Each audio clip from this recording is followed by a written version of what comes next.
Alamakura, Rambulamakura, Kira, Murakira. എന്റെ ജനമേ, ഞാൻ അനന്തനാണ്, അനന്തജ്ഞാനമാണ്. എന്റെ പിതാവിനോടുള്ള അനന്തമായ അജ്ഞാനം നിങ്ങളിൽ ഞാൻ നിക്ഷേപിച്ചിരിക്കുന്നു. അനന്തത, നിങ്ങൾ ആനന്ദതയിലാണ്. അനന്തതയിലേക്ക് നിങ്ങൾ ഉയർത്തുകയും നിങ്ങളെ ഞാൻ ഉയർത്തും. നിങ്ങൾ എൻ്റെ അനന്തമായ ജ്ഞാനത്തിന്റെ ഉടമകളാണ്. ഞാൻ നിങ്ങളെ ഉയർത്തും, ഞാൻ നിങ്ങളെ ഉയർത്തും. ഞാൻ നിങ്ങളെ ഈ കാലഘട്ടത്തിന് വേണ്ടി ഉപയോഗിക്കും. ഇത് വിശ്വസിക്കുവിൻ, സ്വീകരിക്കുവിൻ. ആമേൻ, ആമേൻ. ഈ പ്രവചനത്തിന് പൂർത്തീകരണമായിട്ട് ഈ വലത് കൈയിന്റെ ഈ ഭാഗത്ത് വേദനയുള്ള ആരെ കർത്താവ് ഇപ്പോൾ സൗഖ്യം കൊടുക്കും.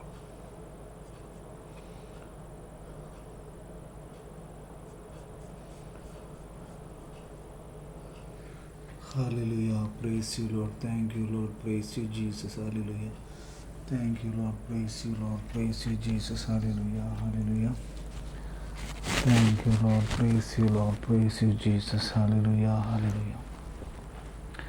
ഒരു നിമിഷം നമ്മളിൽ വസിക്കുന്ന പിതാവും പുത്രനും പരിശുദ്ധാത്മാവുമായ പരിശുദ്ധ രാജകീയ ത്രിത്വിക ദൈവത്തെ നമുക്ക് ആരാധിക്കാം.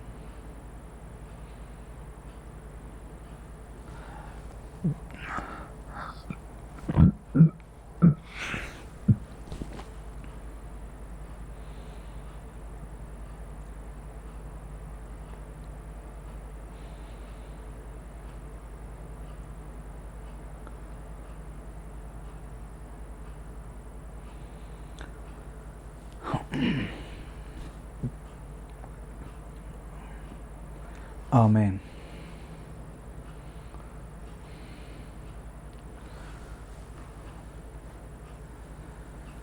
കത്തോലിക്ക സഭയുടെ മതബോധന ഗ്രന്ഥം 2633 ഖണ്ഡികയാണ്. 2633 ഖണ്ഡിക.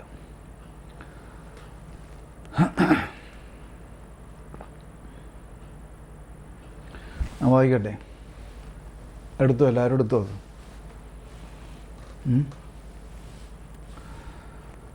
ഞാൻ വായിക്കാൻ പോണേ. ദൈവത്തിൻ്റെ രക്ഷാകര സ്നേഹത്തിൽ നാം പങ്കാളികളാകുമ്പോൾ എല്ലാ ആവശ്യവും യാചനയുടെ വിഷയമാകാമെന്ന് നാം മനസ്സിലാക്കുന്നു. അപ്പോൾ ആദ്യത്തെ സെൻറ്റൻസ് തന്നെ വളരെ പ്രധാനപ്പെട്ട ഒരു ഭാഗത്തെയാണ് നമുക്ക് മനസ്സിലാക്കി തരുന്നത്. ദൈവത്തിൻ്റെ രക്ഷാകര സ്നേഹത്തിൽ നാം പങ്കാളികളാകുമ്പോൾ, കർത്താവ് ഈശോ നമുക്ക് കൊണ്ടുവന്ന രക്ഷ അല്ലേ, കർത്താവ് കൊണ്ടുവന്ന രക്ഷാപദ്ധതിയിലൂടെ നമ്മൾക്ക് ലഭിച്ചതെന്താണ്, നമ്മൾക്ക് കിട്ടിയിട്ടുള്ളത് എന്താണ്? അതാണ് നിത്യരക്ഷ. മനസ്സിലായോ? നിത്യരക്ഷ. ദൈവത്തിൻ്റെ രക്ഷാകര സ്നേഹത്തിൽ നാം പങ്കാളികളാകുമ്പോൾ, അപ്പോൾ ആ നിത്യരക്ഷയിലാണ് നാം പങ്കാളികളായിട്ടിരിക്കുന്നത്. ഇപ്പം കർത്താവ് ഈശോ മിശിഹ തൻ്റെ രക്ഷാകര പദ്ധതിയിലൂടെ കൊണ്ടുവന്നിട്ടുള്ള, അല്ലെങ്കിൽ നമുക്ക് അതിലൂടെ ലഭിച്ചിട്ടുള്ള രക്ഷ, അതായത് നിത്യരക്ഷ, ആ നിത്യരക്ഷയിലാണ് നാം പങ്കാളികളായിട്ടുള്ളത്. ഇപ്പോൾ അതാണ് ദൈവത്തിൻ്റെ രക്ഷാകര സ്നേഹത്തിൽ നാം പങ്കാളികളാവുമ്പോൾ എന്നുള്ളത്. അപ്പം അങ്ങനെ പങ്കാളികളായിട്ടിരിക്കുന്ന അവസ്ഥയിൽ എല്ലാ ആവശ്യവും യാചനയുടെ വിഷയമാകാമെന്ന് നാം മനസ്സിലാക്കുന്നു. അടുത്ത സെൻറ്റൻസ് ശ്രദ്ധിക്കണേ. എല്ലാറ്റിനെയും രക്ഷിക്കാൻ വേണ്ടി എല്ലാറ്റിനെയും ഉൾക്കൊണ്ട ക്രിസ്തു. കണ്ടോ? എല്ലാറ്റിനെയും രക്ഷിക്കാൻ വേണ്ടി എല്ലാറ്റിനെയും ഉൾക്കൊണ്ട ക്രിസ്തു. ഇപ്പോൾ ഈ അടുത്ത് കഴിഞ്ഞ ദിവസം യൂട്യൂബിലൊരാൾ, ഞാൻ ആരാണെന്താണെന്നൊന്നും അതിൻ്റെ കാര്യങ്ങളൊന്നും വ്യക്തമാക്കണില്ല, ആരാണ്, അതിൻ്റെ പേരെന്താണ്, അങ്ങനെയുള്ള കാര്യങ്ങളൊന്നും, നമ്മൾ ആശയം മാത്രം ഉൾക്കൊള്ളാൻ വേണ്ടിയിട്ട് ഞാൻ പറയാനാണ്. ഇപ്പം ഇവിടെ ഈ CCCയിൽ ഇങ്ങനെ എഴുതിയിരിക്കുകയാണ്, എല്ലാറ്റിനെയും രക്ഷിക്കാൻ വേണ്ടി എല്ലാറ്റിനെയും ഉൾക്കൊണ്ട ക്രിസ്തു. അപ്പോൾ നമ്മൾ മനുഷ്യാവതാരം എന്ന രഹസ്യത്തിൽ കത്തോലിക്ക സഭ നമ്മളെ പഠിപ്പിക്കുന്നുണ്ട്. എന്ത് പഠിപ്പിക്കുന്നുണ്ട് അല്ലേ? സകല സൃഷ്ടപ്രപഞ്ചം മുഴുവനും അവൻ്റെ ആ ശരീരത്തിൽ ഉൾച്ചേർക്കപ്പെട്ടിരിക്കുന്നു എന്നുള്ളത്. അപ്പോൾ ഒരാൾ ഈ യൂട്യൂബിൽ ഒരു പ്രസംഗത്തിൽ പറയുന്നതാണ്, എന്താണ്, ലോകമാസകലം അല്ലേ പേരെഴുതിക്കാനായിട്ട് ഈശോൻ്റെ ജനന ടൈമിലെ താന്താങ്ങളുടെ പട്ടണത്തിലേക്ക് പോകണം എന്ന് പറഞ്ഞപ്പോൾ രക്ഷകൻ ജനിച്ചത്, അപ്പോൾ ലോകമാസകലം എന്ന് പറഞ്ഞപ്പോൾ ലോകമാസകലമുള്ള ആൾക്കാർ അവിടെ പോയോ അല്ലേ? അങ്ങനെ അല്ലല്ലോ. അത് ലോകം മുഴുവനും വേണ്ടിയിട്ടല്ലോ അത് അന്ന് ഉത്തരവുണ്ടായിരുന്നത് എന്ന് ഇയാൾ വ്യാഖ്യാനിക്കുകയാണ്. ഇയാളത് പറഞ്ഞിട്ട് ശ്രദ്ധിക്കണം കേട്ടോ. ആ ലോകമാസകലം എന്ന ആ വചനത്തെ എടുത്തിട്ട് അയാൾ പറയുന്നതാണ്, ലോകം മുഴുവനും പേരെഴുതിക്കാനായിട്ട് പോയോ? ഇല്ലല്ലോ. അപ്പോൾ അത് ലോകം മുഴുവനും ബാധിക്കുന്നതല്ലല്ലോ. അപ്പോൾ രക്ഷകൻ ജനിച്ചത് അവിടെയുള്ള കുറച്ച് ആൾക്കാർക്ക്, അതായത് യേശുക്രിസ്തുവൻ ജനിച്ചതും യേശുക്രിസ്തുവിൻ്റെ രക്ഷയും അവിടെയുള്ള കുറച്ച് ആൾക്കാർക്ക് വേണ്ടിയിട്ടായിരുന്നു എന്ന് ഇയാൾ പറഞ്ഞ് അങ്ങോട്ട് സ്ഥാപിക്കണം. ആളാരാണെന്നൊന്നും ഞാൻ പറയണില്ല, മനസ്സിലായ? അത് നമ്മുടെ രീതി അങ്ങനെയല്ല. ഒരാളെ തരം താഴ്ത്തിയിട്ട് അങ്ങനെ പേര് അതുകൊണ്ടിട്ടാണ് പറയാണ്ടിരിക്കണത്. എല്ലാവരും പറയണ പോലെ നമ്മളങ്ങനെ പറയേണ്ടതില്ലല്ലോ, മനസ്സിലായോ? അത് കേൾക്കാൻ എന്നിട്ടൊരു ഒരു ഫംഗ്ഷന് കുറച്ച് വിദ്യാർത്ഥികളുടെ, കോളേജ് വിദ്യാർത്ഥികളുടെ ഇടയിൽ കൊണ്ടുവന്നിട്ട് ഇയാളെ പ്രസംഗിപ്പിക്കുകയാണ്. അതിൽ ക്രിസ്ത്യാനിയായ കുട്ടികളുമുണ്ട്, മനസ്സിലായോ?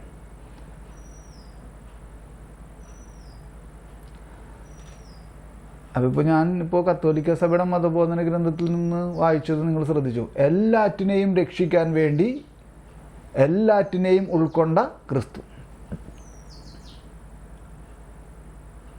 അപ്പോൾ ഈ ഒരാശ, അപ്പോൾ ഇപ്പം ഇന്നലത്തെ ലത്തീൻ ആരാധനക്രമത്തിൽ സുവിശേഷ ഭാഗം തന്നെ എന്തെന്നാണ്?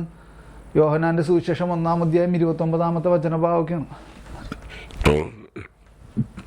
മനസ്സിലായോ? എന്താണ് യോഹന്നാൻ്റെ സുവിശേഷം 1-ാം അധ്യായം 29 ലോകത്തിൻ്റെ പാപം നീക്കുന്ന ദൈവത്തിൻ്റെ കുഞ്ഞാട്. അപ്പോൾ ആ ഒരു നിശ്ചിത സ്ഥലത്ത് മാത്രം ജനിച്ച അല്ലേ, ആ ആൾക്കാർക്ക് വേണ്ടിയിട്ട് മാത്രമാണ് യേശുക്രിസ്തു ജനിച്ചതെങ്കിൽ, അവിടേക്ക് മാത്രമാണ് യേശുക്രിസ്തുവിൻ്റെ രക്ഷയെങ്കിൽ ഈ ലോകത്തിൻ്റെ പാപം നീക്കുന്ന ദൈവത്തിൻ്റെ കുഞ്ഞാട് എങ്ങനെ ആകാൻ പറ്റും? അതേപോലെ മർക്കോസിൻ്റെ സുവിശേഷം അവസാനിക്കണത് എന്താണ്? എന്തെന്ന് പറഞ്ഞുകൊണ്ടാണ്? ഈശോ പ്രേക്ഷിത ദൗത്യം അപ്പസ്തോലന്മാർക്ക് കൊടുക്കുമ്പോൾ ഈശോ പറയണ ഒരു വചനഭാഗം അല്ല, എല്ലാ സൃഷ്ടികളോടും നിങ്ങൾ പോയി എല്ലാ സൃഷ്ടികളോടും, മനസ്സിലായോ? എല്ലാ സൃഷ്ടികളെന്ന് പറയുമ്പോൾ ആ നസ്രത്തിലുണ്ടായിരുന്നവരും അല്ലേ, ബെത്ലഹേമിലുണ്ടായിരുന്നവരും മാത്രമല്ലല്ലോ, എല്ലാ സൃഷ്ടികളോടും. അപ്പോൾ ഈ പ്രസംഗം നടത്തുന്ന ആൾ ഈ ബൈബിൾ മുഴുവൻ വായിച്ചിട്ടില്ല എന്നുള്ളത് കേൾക്കണവർക്ക് വ്യക്തമല്ലേ, മനസ്സിലാവുമല്ലോ. എവിടെ നിന്നാണ് ഇങ്ങനത്തെ പഠനമൊക്കെ കിട്ടണമെന്ന് എനിക്ക് മനസ്സിലാവണില്ല, മനസ്സിലായി? എന്നിട്ട് നമുക്കൊരു ഇത് വേണ്ടേ, ഒരു കോമൺ സെൻസ് ഇല്ലാണ്ട് അങ്ങോട്ട് പ്രസംഗിക്കുക. ഇത് കേൾക്കുമ്പോൾ തന്നെ തെറ്റാണ് അല്ലെങ്കിൽ അത് ശരിയല്ലെന്ന് ഒരു കോമൺ സെൻസ് ഉള്ള ഒരാൾക്ക് മനസ്സിലാവില്ലേ? ദൈവശാസ്ത്രമൊന്നും പഠിക്കണമെന്നുണ്ടോ? ഇതിന് ദൈവശാസ്ത്രം പഠിക്കണമെന്നുണ്ടോ? യേശുക്രിസ്തു ജനിച്ചത് ലോകം മുഴുവനും വേണ്ടിയിട്ടുള്ള എല്ലാ മനുഷ്യർക്കും വേണ്ടിയിട്ടാണ്. അവൻ പാപങ്ങൾ ഏറ്റെടുത്ത് മരിച്ചതെന്നും ഉയർത്തതെന്നും അവൻ വീണ്ടും വരാനിരിക്കണതും ഒക്കെ ലോകം മുഴുവനും വേണ്ടിയിട്ടാണെന്നുള്ളത് ശരാശരി മനുഷ്യൻ അറിയാവുന്ന കാര്യമല്ലേ? അതുമാത്രമല്ല, അതിനോടൊപ്പം തന്നെ എന്താണ് അവിടെ നിങ്ങൾ അപ്പസ്തോലന്മാരെയൊക്കെ അല്ലേ ലോകത്തിൻ്റെ അതിർത്തികൾ വരെയും നിങ്ങൾ പോകണമെന്നൊക്കെ ഈശോ പറയാം. അപ്പോൾ എന്തിനാണ് ഈ 12 അപ്പസ്തോലന്മാർ പല സ്ഥലത്തേക്കും പോയത്, പല സഭകൾ കയറി ഇറങ്ങിയത്? പൗലോസ് അപ്പസ്തോലൻ വിജാതിരുടെ ഇടയിലേക്ക് പോയത് എന്തിനാണ്? അപ്പോൾ അതൊക്കെ ഈ ഇദ്ദേഹം പ്രസംഗിക്കുന്ന പ്രസംഗത്തിൻ്റെ അടിത്തറ വെച്ച് നോക്കുകയാണെങ്കിൽ അതൊക്കെ തെറ്റല്ലേ? മനസ്സിലായോ? പൗലോസിനോട് ആര് പറഞ്ഞ് വിജാതിയരുടെ ഇടയിലോട്ട് പോകാൻ? അപ്പം ഞാനിത് പറയണത് എപ്പോഴെങ്കിലും ഈ ആൾക്കാരൊക്കെ ഇത് കേൾക്കണത് നമ്മൾ ചെയ്യുന്നത് റെക്കോർഡിംഗ് ആണല്ലോ. ഈ പറയണത് ഇതൊക്കെ ഒരു അത്യാവശ്യം നമുക്ക് ഒരു ഇതുണ്ടെങ്കിൽ കേട്ടിട്ടെങ്കിലും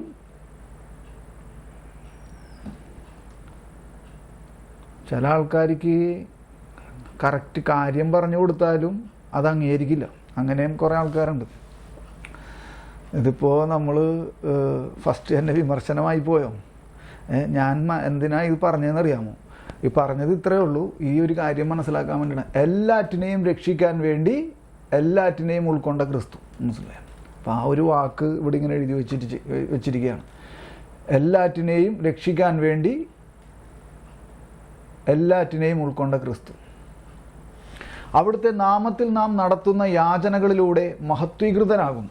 110 ഒരു നമ്പർ അവിടെ ഇട്ടിട്ടുണ്ട്. അപ്പോൾ അത് യോഹന്നാൻ്റെ സുവിശേഷം 14:13. അതൊന്ന് വായിച്ചാരെങ്കിലും യോഹന്നാൻ്റെ സുവിശേഷം 14:13 ഒന്ന് വായിച്ചേ.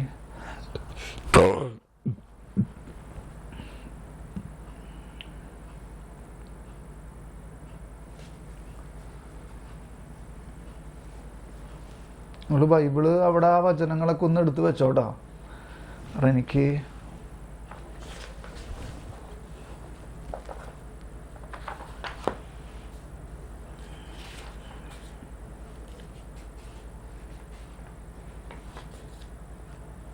ഞാൻ വായിക്കാട്ടോ. ഞാനത് സമയം പോകാണ്ടിരിക്കാൻ വേണ്ടിയാണ് നിങ്ങളുടെ അടുത്ത് വായിക്കാൻ പറഞ്ഞത്. 14-ാം അധ്യായം 13-ാമത്തെ വചനം യോഹന്നാൻ്റെ സുവിശേഷം. ഇല്ല, ഞാൻ വായിക്കാം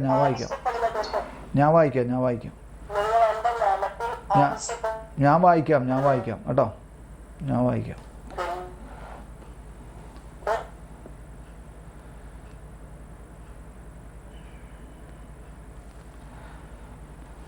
യോഹന്നാൻ്റെ Hallelujah, praise you Lord, thank you Lord, I praise you.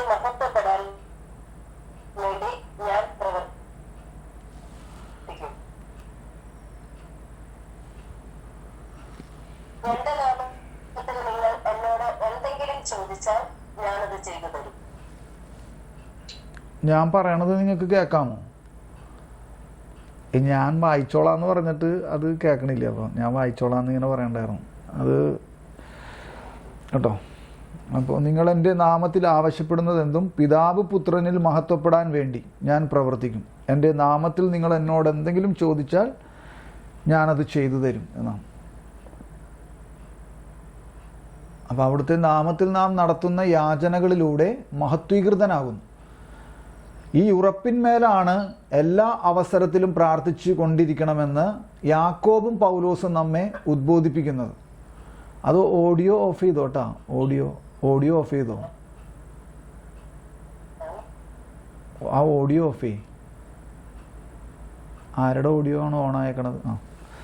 Okay. അപ്പോൾ ഈ ഉറപ്പിന്മേലാണ് എല്ലാ അവസരത്തിലും പ്രാർത്ഥിച്ചു കൊണ്ടിരിക്കണമെന്ന് യാക്കോബും പൗലോസും നമ്മെ ഉദ്ബോധിപ്പിക്കുന്നത്. അപ്പോൾ അവിടെ കുറച്ച് വചനങ്ങളും കൂടി കോട്ട് ചെയ്തിട്ടുണ്ട്. അതെന്തൊക്കെയാണ്? യാക്കോബിൻ്റെ യാക്കോബിൻ്റെ ലേഖനം 1-ാം അധ്യായം. യാക്കോബ് എഴുതിയ ലേഖനം 1-ാം അധ്യായം 5 മുതൽ 8 വരെയുള്ള വചനങ്ങൾ. അപ്പോൾ ഈ ഉറപ്പിന്മേലാണ് എല്ലാ അവസരത്തിലും പ്രാർത്ഥിച്ചു കൊണ്ടിരിക്കണമെന്ന് യാക്കോബും പൗലോസും നമ്മെ ഉദ്ബോധിപ്പിക്കുന്നു. അപ്പോൾ ഉറപ്പ്, നമ്മളുടെ ആ വിശ്വാസത്തെയാണ് പ്രാർത്ഥിക്കുമ്പോൾ നമുക്ക് എന്ത് വിശ്വാസമാണ് നമ്മളുടെ ആ വിശ്വാസത്തിൻ്റെ കാതൽ എത്രത്തോളം ഉണ്ട് എന്നുള്ള അർത്ഥത്തിലാണ് ഇവിടെ ആ വചനങ്ങളെല്ലാം കോട്ട് ചെയ്തിരിക്കുന്നത്. അപ്പോൾ യാക്കോബിൻ്റെ ലേഖനം 1-ാം അധ്യായത്തിൽ 5 മുതൽ 8 വരെയുള്ള വചനങ്ങൾ ഞാൻ വായിക്കാം. നിങ്ങളിൽ ജ്ഞാനം കുറവുള്ളവൻ ദൈവത്തോട് യാചിക്കട്ടെ, അവനത് ലഭിക്കും. കുറ്റപ്പെടുത്താതെ എല്ലാവർക്കും ഉദാരമായി നൽകുന്നവനാണ് അവിടുന്ന്. സംശയിക്കാതെ വിശ്വാസത്തോടെ വേണം യാചിക്കാൻ. കണ്ടോ, സംശയിക്കാതെ വിശ്വാസത. അപ്പോൾ ഈ ഉറപ്പിന്മേലാണ് എല്ലാ അവസരത്തിലും പ്രാർത്ഥിച്ചു കൊണ്ടിരിക്കണമെന്ന് പൗലോസും യാക്കോബും ഒക്കെ നമ്മളെ ഉദ്ബോധിപ്പിക്കുന്നത് എന്ന് പറയുമ്പോൾ ആ ഒരൊറ്റ വാക്കാണ്. എന്താണ് വാക്ക്? ഈ ഉറപ്പ്. എന്തുറപ്പ്? നമ്മളുടെ വിശ്വാസത്തിൻ്റെ കാതലി, കഴമ്പ്. ദൈവത്തോട് നമ്മളൊരു കാര്യം പ്രാർത്ഥിക്കുമ്പോൾ, അത് പ്രത്യേകിച്ച് അല്ലേ നമ്മൾ മറ്റു ദൈവരാജ്യത്തിൻ്റെ ഹിതത്തിന് ചേർന്ന വിധത്തിലുള്ള കാര്യങ്ങളാണ് ചോദിക്കുന്നതാണ് ഏറ്റവും അഭികാമ്യം. മറ്റുള്ള കാര്യങ്ങളൊന്നും ചോദിക്കേണ്ടെന്നല്ല, മനസ്സിലായോ? അപ്പോൾ മറ്റുള്ള കാര്യങ്ങളൊന്നും ചോദിക്കണ്ട എന്ന് അർത്ഥമില്ല, മനസ്സിലായോ? എന്നിരുന്നാലും അപ്പം എന്ത് ചോദിച്ചാലും വിശ്വാസത്തോടെ വേണം ചോദിക്കാൻ എന്നുള്ളതാണ് മറ്റൊരു കാര്യം.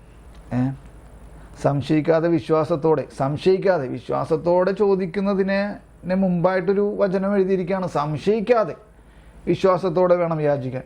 എന്തെന്നാൽ സംശയിക്കുന്നവൻ കാറ്റിൽ ഇളകി മറിയുന്ന കടൽ തിരയ്ക്ക് തുല്യനാണ്.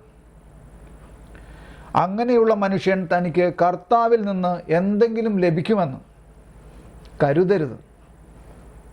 അവൻ സംശയമനസ്കനും തൻ്റെ വഴികളിലെല്ലാം ചഞ്ചലചിത്തനുമാണ്. അപ്പം ഇതെന്താണ് ഈ വചനം ഇപ്പോൾ ഇവിടെ കോട്ട് ചെയ്തേക്കണേന്ന് നമ്മൾ മനസ്സിലാക്കേണ്ടത് എന്താ? ഈ ഉറപ്പാണ്. എന്തുറപ്പ്? ഈ ഉറപ്പിലാണ് എല്ലാ അവസരത്തിലും പ്രാർത്ഥിച്ചു കൊണ്ടിരിക്കണമെന്ന് യാക്കോബും പൗലോസും നമ്മൾ ഉദ്ബോധിപ്പിക്കുന്നത്. അപ്പോൾ നമ്മൾ ഓരോ കാര്യം കർത്താവിനോട് പ്രാർത്ഥിക്കുമ്പോൾ, ആവശ്യപ്പെടുമ്പോൾ, യാചിക്കുമ്പോൾ നമ്മൾ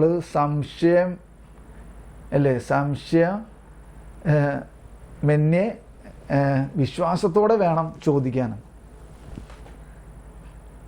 അപ്പം അതാണ് ഈ ഉറപ്പിന്മേലാണ്. പിന്നെ അടുത്ത വചനം ഏതാണ്? എഫേസോസ് 5-ാം അധ്യായം 20-ാമത്തെ വചനം അല്ലേ? എഫേസോസ് 5-ാം അധ്യായം 20-ാമത്തെ വചനം. എപ്പോഴും എല്ലാറ്റിനെയും പ്രതി നമ്മുടെ കർത്താവായ യേശുക്രിസ്തുവിൻ്റെ നാമത്തിൽ ദൈവപിതാവിന് കൃതജ്ഞത അർപ്പിക്കുവിൻ. അല്ലേ? നമ്മൾ അതിനു മുമ്പ് ഒരു കാര്യം കൂടി വായിച്ചു. അവിടുത്തെ നാമത്തിൽ നാം നടത്തുന്ന യാചനകളിലൂടെ മഹത്വീകൃതനാകുന്നു. ആര്? മനസ്സിലായി? എല്ലാറ്റിനെയും രക്ഷിക്കാൻ വേണ്ടി എല്ലാറ്റിനെയും ഉൾക്കൊണ്ട ക്രിസ്തു അവിടുത്തെ നാമത്തിൽ നാം നടത്തുന്ന യാചനകളിലൂടെ മഹത്വീകൃതനാകുന്നു. മനസ്സിലായോ?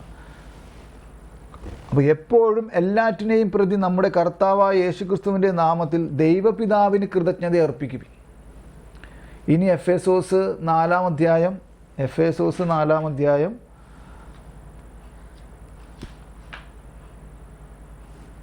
ഇല്ലല്ലോ, അല്ല എഫേസോസ് ആണല്ലോ വായിച്ചല്ലേ? എഫേസോസ് 5:20 വായിച്ചത്. ഇനി ഫിലിപ്പിയർ 4-ാം അധ്യായം.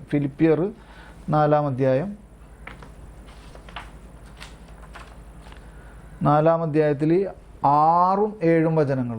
ഫിലിപ്പിയർക്ക് എഴുതിയ ലേഖനം 4-ാം അധ്യായത്തിൽ 6-7 വചനങ്ങളാണ്. അത് ഞാൻ വായിക്കാം.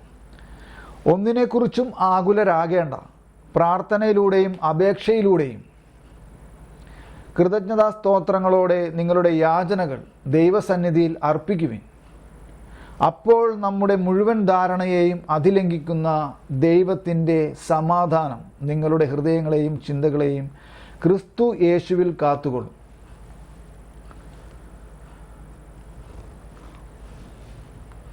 അപ്പോൾ കൃതജ്ഞത അർപ്പിക്കുക, ദൈവത്തെ മഹത്വപ്പെടുത്തുക. യേശുക്രിസ്തുവിൻ്റെ നാമത്തിൽ നാം എന്തെങ്കിലും ചോദിക്കുമ്പോൾ പിതാവ് അവനിൽ മഹത്വപ്പെടുന്നു. അതോടൊപ്പം തന്നെ നമ്മുടെ വിശ്വാസത്തിൻ്റെ നമ്മൾ ഏത് വിശ്വാസം എത്രത്തോളം നമ്മളുടെ വിശ്വാസത്തിൻ്റെ കഴമ്പ് എത്രത്തോളം ഉണ്ടെന്നും കൂടിയും ഇവിടെ പറയാനാണ് അപ്പസ്തോലന്മാർ, പൗലോസ് അപ്പസ്തോലൻ, യാക്കോബ്. അപ്പോൾ ഞാനൊന്നും കൂടി 2633 ഖണ്ഡിക ഒന്നും കൂടി ഞാനിങ്ങനെ ഒന്ന് ഓടിച്ച് വായിക്കാൻ പോണെയാണ്. ദൈവത്തിൻ്റെ രക്ഷാകര സ്നേഹത്തിൽ നാം പങ്കാളികളാകുമ്പോൾ എല്ലാ ആവശ്യവും യാചനയുടെ വിഷയമാകാമെന്ന് നാം മനസ്സിലാക്കുന്നു. എല്ലാറ്റിനെയും രക്ഷിക്കാൻ വേണ്ടി എല്ലാറ്റിനെയും ഉൾക്കൊണ്ട ക്രിസ്തു. അവിടുത്തെ നാമത്തിൽ നാം നടത്തുന്ന യാചനകളിലൂടെ മഹത്വീകൃതനാകുന്നു. ഈ ഉറപ്പിലാണ് എല്ലാ അവസരത്തിലും പ്രാർത്ഥിച്ചു കൊണ്ടിരിക്കണമെന്ന് യാക്കോബും പൗലോസും നമ്മെ ഉദ്ബോധിപ്പിക്കുന്നത്. അപ്പം ഈ ഖണ്ഡികയെ കുറച്ചുകൂടി വിശാലമായിട്ട് നമുക്ക് മനസ്സിലാക്കാൻ സാധിക്കണമെങ്കിൽ അതിൻ്റെ സൈഡ് ഖണ്ഡിക 2830 ഖണ്ഡിക നമുക്കൊന്ന് അങ്ങാടേക്ക് പോവാം. 2830 അല്ല, അതിൻ്റെ സൈഡ് ഖണ്ഡിക നിങ്ങൾ നോക്കിയായിരുന്നു. അപ്പോൾ ആ ഖണ്ഡിക ഒന്ന് എടുത്തേ, 2830 ഖണ്ഡിക. അപ്പോൾ അതിൽ കുറച്ച് കാര്യങ്ങളും കൂടി പറയാനുണ്ട്. അപ്പോൾ അതും കൂടി മനസ്സിലാക്കി കഴിയുമ്പോൾ ഈ ഞാൻ വായിക്കട്ടെ. 2830. അപ്പം ഇത് സ്വർഗസ്ഥനായ ഞങ്ങളുടെ പിതാവേ എന്ന പ്രാർത്ഥനയുടെ ഭാഗത്തിൽ അന്നന്ന് വേണ്ടുന്ന ആഹാരം എന്ന ആ പ്രാർത്ഥനയുടെ ആയിട്ട് ബന്ധപ്പെട്ടിട്ടുള്ള ഖണ്ഡികയാണ്. ഞങ്ങളുടെ ആഹാരം നമുക്ക് ജീവൻ നൽകുന്ന പിതാവിന് ഉണ്ടോ, ഞങ്ങളുടെ ആഹാരം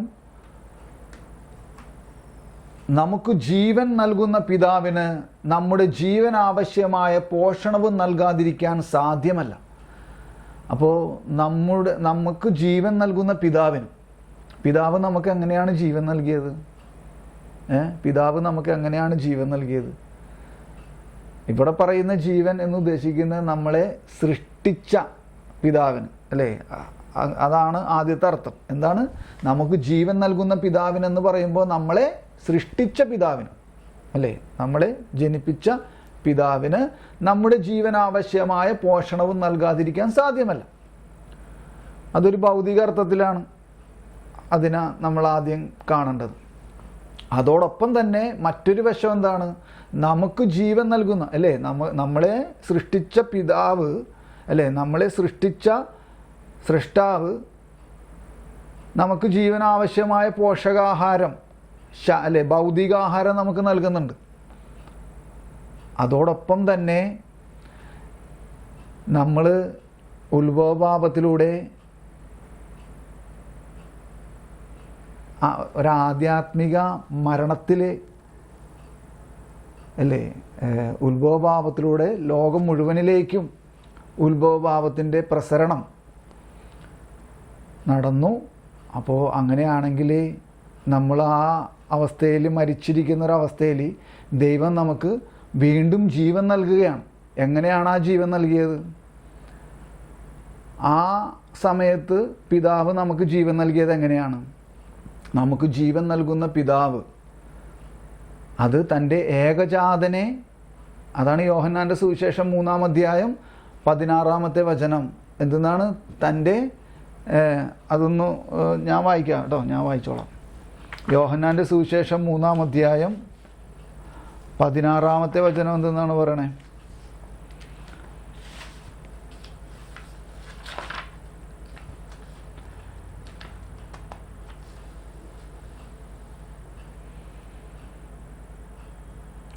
എന്തെന്നാൽ അവനിൽ വിശ്വസിക്കുന്ന ആരും നശിച്ചു പോകാതെ നിത്യജീവൻ പ്രാപിക്കുന്നതിന് തൻ്റെ ഏകജാതനെ നൽകാൻ തക്കവിധം ഉണ്ടോ, തൻ്റെ ഏകജാതനെ നൽകാൻ തക്കവിധം ദൈവം ലോകത്തെ അത്രമാത്രം സ്നേഹിച്ചു ഉണ്ടോ. അപ്പോൾ നമുക്ക് ജീവൻ നൽകുന്ന പിതാവ് നമ്മളെ സൃഷ്ടിച്ച പിതാവാണ്. ആ പിതാവ് നമ്മൾ വീണ്ടും അല്ലേ, നമുക്കൊരു ആധ്യാത്മിക മരണം സംഭവിച്ചിരിക്കണം മനുഷ്യവംശത്തിന്. അപ്പോൾ അവിടെ വീണ്ടും നമുക്ക് ജീവൻ നൽകണമെങ്കിലോ? അപ്പോൾ തൻ്റെ ഏകജാതനെ നൽകിക്കൊണ്ടാണ് പിതാവ് വീണ്ടും നമുക്ക് ജീവൻ നൽകുന്നത് അല്ലേ. നമുക്ക് ജീവൻ നൽകിയത്, വീണ്ടും നൽകിയത് എങ്ങനെയാണ്? ഏകജാതനെ നൽകിക്കൊണ്ട്. അപ്പോൾ നമുക്ക് ജീവൻ നൽകുന്ന പിതാവിന് നമ്മുടെ ജീവൻ ആവശ്യമായ പോഷണവും നൽകാതിരിക്കാൻ സാധ്യമല്ല. ആവശ്യമായ പോഷണവും നൽകാതിരിക്കാൻ സാധ്യമല്ല. അതായത് നൽകും. എന്നിട്ട് പിന്നെ പറയുന്നതാണ് ഭൗമികവും ആധ്യാത്മികവുമായ എല്ലാ സമുചിത നന്മകളുമാകുന്ന പോഷണം ഉണ്ടോ. ഭൗതികവും ഉണ്ടോ. അപ്പോൾ അവിടെ തന്നെ പറയണതാണ് എന്താണ് ഭൗതികമായതും ആധ്യാത്മികമായതും. അപ്പോൾ അതിൽ ഇംഗ്ലീഷിൽ ഞാനിങ്ങനെ എടുത്ത് അല്ലേ മെറ്റീരിയലും ശരിയാണോ വാക്ക്, സ്പിരിച്വലും എന്നുള്ള വാക്കാണ് ഇംഗ്ലീഷിൽ ഞാൻ കണ്ടത്. ഭൗമികവും ആധ്യാത്മികവുമായ എല്ലാ അല്ലേ സമുചിതം എന്ന് പറഞ്ഞാൽ യോഗ്യമായ അല്ലേ അതിന് തക്കതായ നന്മകളുമാകുന്ന പോഷണം. അപ്പം നമ്മളെ സൃഷ്ടിച്ച പിതാവ് നമുക്ക് ഭൗതികവും ആധ്യാത്മികവുമായ ആഹാരം നമുക്ക് നൽകുന്നുണ്ട്. അപ്പം ആധ്യാത്മികമായ ആഹാരം നൽകിയത് അല്ലേ ഈ വചനം അവിടെ ചേർത്ത് വെക്കാവുന്നതാണ്. യോഹന്നാൻ്റെ സുവിശേഷം 3-ാം അധ്യായം 16-ാമത്തെ വചനം എന്താണ്?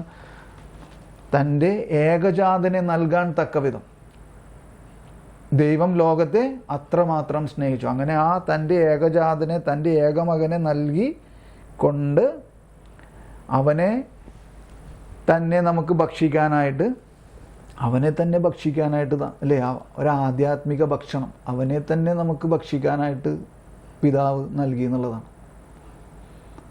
അപ്പം അതാണ് ആധ്യാത്മികമായ എന്നൊക്കെ ഭക്ഷണം, ആഹാരം എന്നൊക്കെ പറയുമ്പോൾ തൻ്റെ ഏകജാതനെ തന്നെയാണ്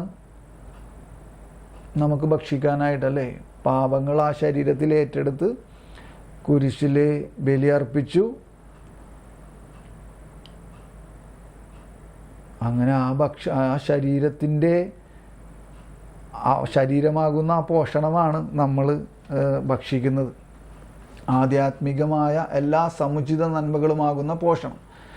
ഗിരിപ്രഭാഷണത്തിൽ യേശു നമ്മുടെ പിതാവിൻ്റെ പരിപാലനയോട് ഗിരിപ്രഭാഷണത്തിൽ യേശു നമ്മുടെ പിതാവിൻ്റെ പരിപാലനയോട് സഹകരിക്കുന്ന, ശ്രദ്ധിക്കണം കേട്ടോ, ഗിരിപ്രഭാഷണത്തിൽ യേശു നമ്മുടെ പിതാവിൻ്റെ ആ പരിപാലനയോട് സഹകരിക്കുന്ന പുത്രസഹജമായ ആശ്രയബോധം ആവശ്യപ്പെടുന്നു. എന്താണ് ഈ പുത്രസഹജമായ ആശ്രയബോധം? എന്തായിരുന്നു? നമ്മൾ നേരത്തെ പറഞ്ഞിട്ടുള്ളതാണ്. എന്തെന്നാണത്? പുത്രസഹജമായ ആശ്രയബോധം എന്ന് പറയുമ്പോൾ നമ്മൾ എങ്ങനെയാണ് അതിനെ മനസ്സിലാക്കേണ്ടതെന്ന് നമ്മൾ നേരത്തെ പറഞ്ഞിട്ടുണ്ട്. ആർക്കെങ്കിലും ഓർമ്മയുണ്ടോ? അപ്പം അതിങ്ങനെയാണ്, നാം ദൈവമക്കളാണ് എന്നുള്ള ഒരവബോധം, അറിവ് നമ്മൾക്ക് ഉണ്ടായിരിക്കണം എന്നുള്ളതാണ് പുത്രസഹജമായ ആശ്രയബോധം എന്നുള്ള വാക്കിനെ നമ്മൾ ഇങ്ങനെ വായിക്കുമ്പോൾ മനസ്സിലാക്കേണ്ടത് എങ്ങനെയാണ്?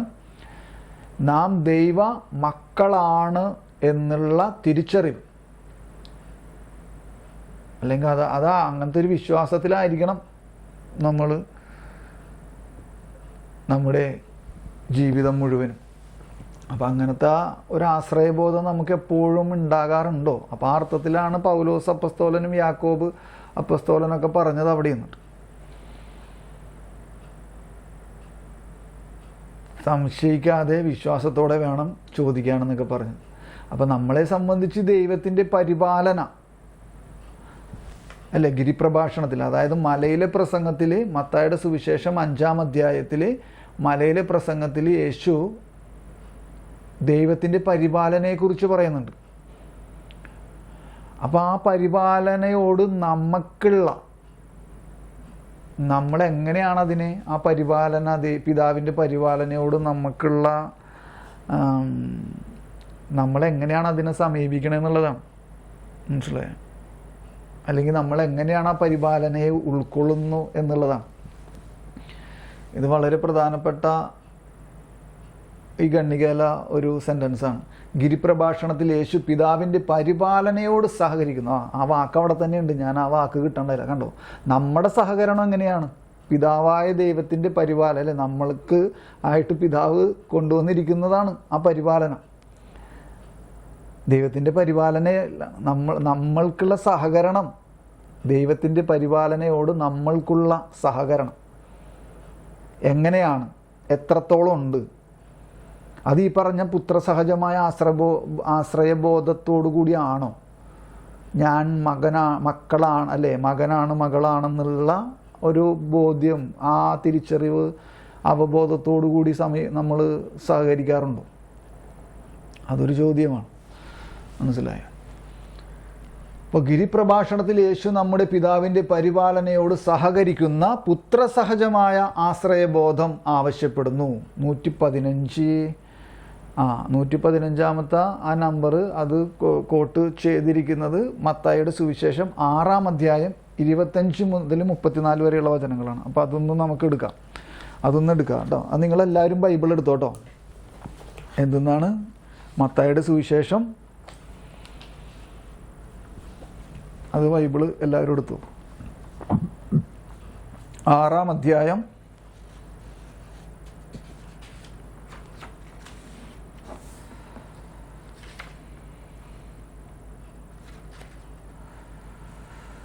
ഞാനത് ഇവിടെ വായിക്കട്ടെ ഒന്ന്.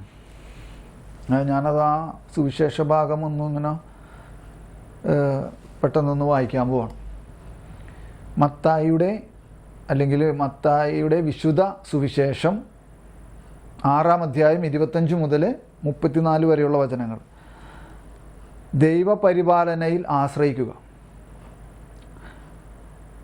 അതിനാൽ ഞാൻ നിങ്ങളോട് പറയുന്നു, എന്ത് ഭക്ഷിക്കും, എന്ത് പാനം ചെയ്യും എന്ന് ജീവനെക്കുറിച്ചോ എന്ത് ധരിക്കും എന്ന് ശരീരത്തെക്കുറിച്ചോ നിങ്ങൾ ഉത്കണ്ഠാകുലരാകേണ്ട. ഭക്ഷണത്തേക്കാൾ ജീവനും വസ്ത്രത്തേക്കാൾ ശരീരവും ശ്രേഷ്ഠമല്ലേ? ആകാശപ്പറവകളെ നോക്കുവിൻ. അവ വിതയ്ക്കുന്നില്ല, കൊയ്യുന്നില്ല, കളപ്പുരയിൽ ശേഖരിക്കുന്നുമില്ല. എങ്കിലും നിങ്ങളുടെ സ്വർഗസ്ഥനായ പിതാവ് അവയെ തീറ്റിപ്പോറ്റുന്നു. അവയേക്കാൾ എത്രയോ വിലപ്പെട്ടവരാണ് നിങ്ങൾ. ഉത്കണ്ഠ മൂലം ആയുസ് ഒരു വിനാഴികയെങ്കിലും കൂട്ടാൻ നിങ്ങൾക്കാർക്കെങ്കിലും സാധിക്കുമോ? വസ്ത്രത്തെപ്പറ്റിയും നിങ്ങൾ എന്തിന് ആകുലരാകുന്നു? വയലിലെ ലില്ലികൾ എങ്ങനെ വളരുന്നു എന്ന് നോക്കുക. അവ അധ്വാനിക്കുന്നില്ല, നൂൽക്കുന്നുമില്ല. സത്യമായി ഞാൻ നിങ്ങളോട് പറയുന്നു, സോളമൻ പോലും തൻ്റെ സർവമഹത്വത്തിലും, കണ്ടോ, അത് വളരെ പ്രധാനപ്പെട്ടൊരു വചനഭാഗമാണ്. സോളമൻ അല്ലേ, സോളമൻ്റെ ആ ഒരു കാര്യമൊക്കെ നമുക്കറിയാം. കർത്താവിനോട് അവൻ പ്രാർത്ഥിച്ചത് ജ്ഞാനം ലഭിക്കുക അല്ലേ, ജ്ഞാനത്തിന് വേണ്ടിയിട്ടാണ് പ്രാർത്ഥിച്ചത്. അപ്പം അവന് അല്ലേ സമ്പത്തും നൽകി, ജ്ഞാനവും നൽകി. മനസ്സിലായേ? അപ്പോൾ സോളമൻ പോലും തൻ്റെ സർവമഹത്വത്തിലും, അപ്പോൾ സോളമൻ്റെ ആ അത്രയും പ്രതാപകരമായ അല്ലേ പ്രതാപത്തിൽ ആയിരിക്കുന്ന അവസ്ഥ, ആ അവസ്ഥയിലും ഇവയിൽ ഒന്നിനെ പോലെ എവയിൽ ഈ പറഞ്ഞ ലില്ലികളും അല്ലേ, വയലിലെ ലില്ലികളും ഈ പറഞ്ഞ കുരുവികളും എന്നൊക്കെ പറഞ്ഞില്ലേ പൊക്കത്ത്, അവരെ പോലെ അലങ്കൃതനായിരുന്നില്ല. മനസ്സിലായോ? അപ്പോൾ ആരാണ് ശരിക്കും ഇപ്പോൾ ഇവിടെ പറയണതനുസരിച്ച് നോക്കുമ്പോൾ ആരാണ് ഭാഗ്യവാൻ? ആ കുരുവികളും അല്ലേ? മനസ്സിലായോ? ലില്ലികളും. ആർക്കാണ്? നിങ്ങൾക്ക് ആർക്കും കേൾക്കുന്നില്ലേ?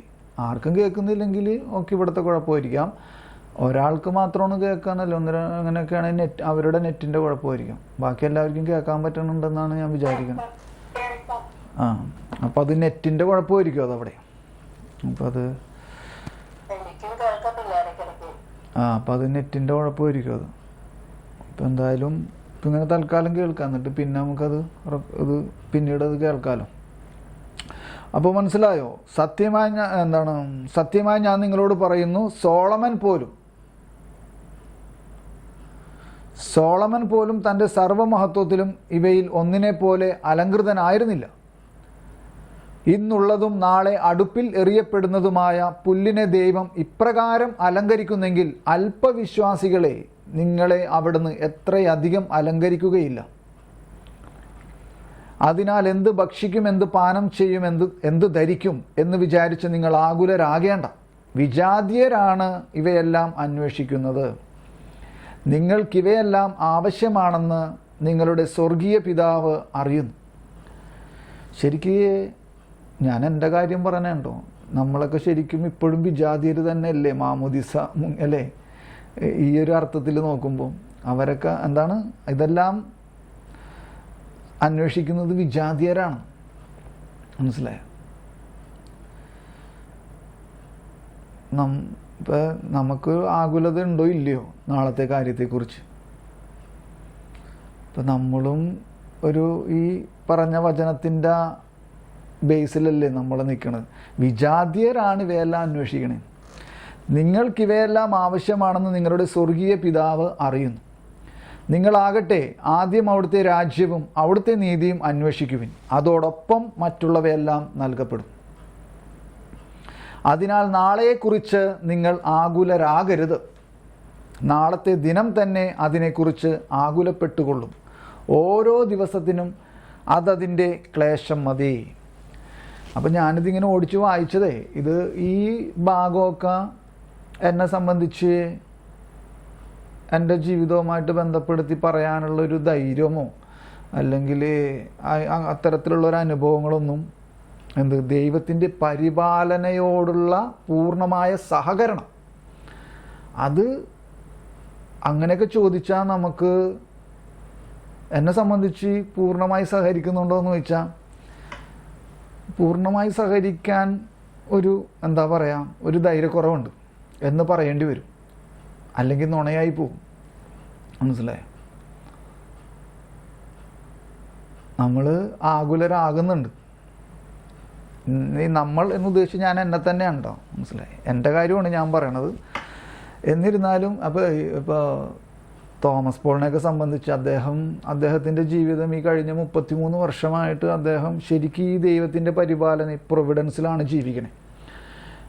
അദ്ദേഹത്തിനൊക്കെ ഈ വചനഭാഗത്തെ വളരെ ആധികാരികമായിട്ട് പറയാറുണ്ട്. അദ്ദേഹം പറയാൻ സാധിക്കും. അത്രയും പോയിട്ട് എനിക്ക് ഒരു മണൽത്തരി പോലും രീതിയിൽ എനിക്ക് ഈ വചനഭാഗത്തെ ഒന്നും വ്യാഖ്യാനിക്കാനുള്ള ഒരു ജീവിതാനുഭവം നമുക്ക് ഉണ്ടെന്ന് പറയാൻ പറ്റില്ല. എന്നിരുന്നാലും ഞാൻ 2 കാര്യങ്ങൾ എൻ്റെ മനസ്സിൽ വന്നത് ഞാനിങ്ങനെ വളരെ ലഘുവായിട്ടുള്ള വളരെ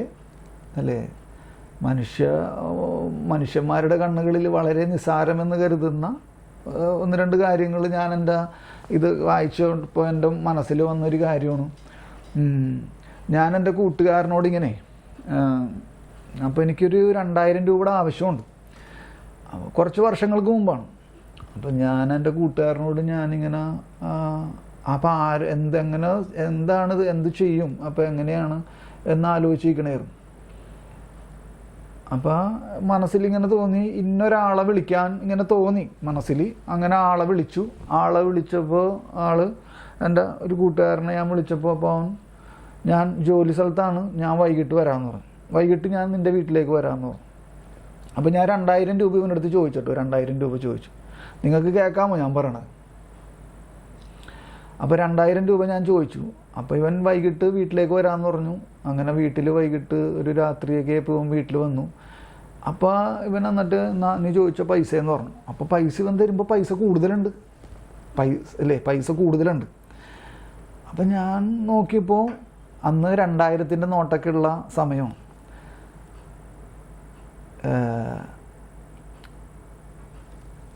3 2000-ൻ്റെ നോട്ട്. ഞാൻ എത്ര രൂപ ചോദിച്ചേ?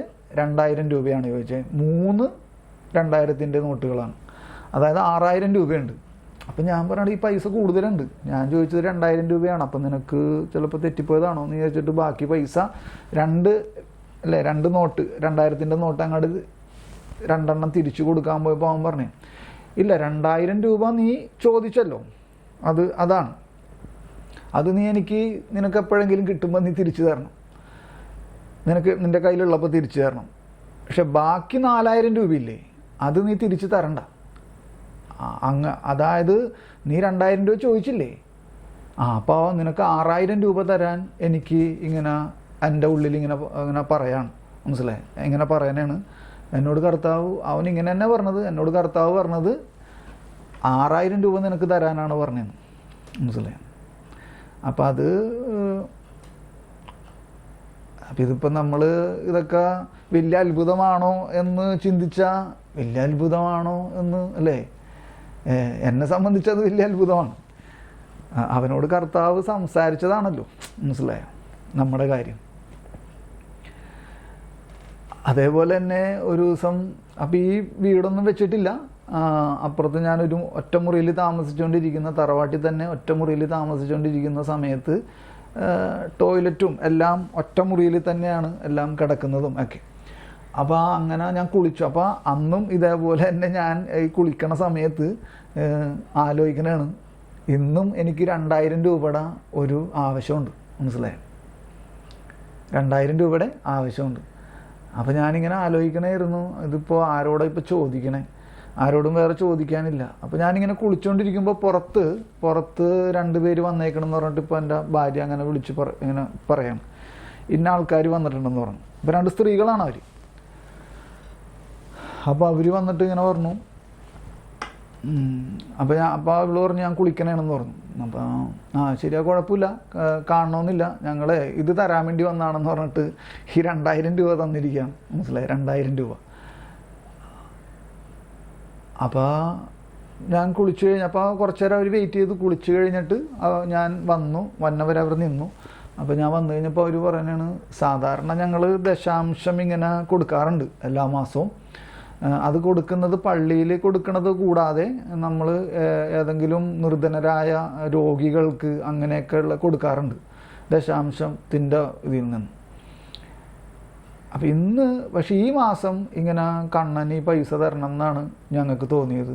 അപ്പം മോളും അമ്മയും കൂടിയാണ് വന്നേക്കണേ, വീടിന് ഇവിടെ അടുത്തുള്ള. അപ്പോൾ അവൾക്ക് തോന്നിയത് എന്താണ്, അപ്പോൾ അമ്മയെ നമുക്ക് കണ്ണൻ്റെ വീട്ടിൽ കൊണ്ടുപോയിട്ട് ഈ പൈസ കണ്ണന് കൊടുത്താലോ എന്ന് ചോദിച്ചു. എന്നാൽ അങ്ങനെ ചെയ്യാടിയെന്ന് ഇങ്ങനെ പറഞ്ഞു. മനസ്സിലായി? അപ്പം അങ്ങനെ വേറെ കുറച്ച് അനുഭവങ്ങളുണ്ട്. എന്നിരുന്നാലും ഈ 2 കാര്യങ്ങൾ ഞാനിങ്ങനെ മനസ്സിലൂടെ ഇങ്ങനെ ഓർക്കണമായിരുന്നു ഇപ്പോൾ ഇത് വായിച്ചപ്പോൾ. മനസ്സിലായോ? അപ്പോൾ ദൈവത്തിൻ്റെ പരിപാലനയോടുള്ള നമ്മുടെ സഹകരണമാണ് ഇവിടെ ചോദ്യം. ദൈവത്തിൻ്റെ പരിപാലനയോട് നമുക്ക് ഉള്ള സഹകരണം അത് എത്രത്തോളം ഉണ്ട്, അതിൻ്റെ വിശ്വാസ്യത, അതിൻ്റെ കഴമ്പ്, അതിൻ്റെ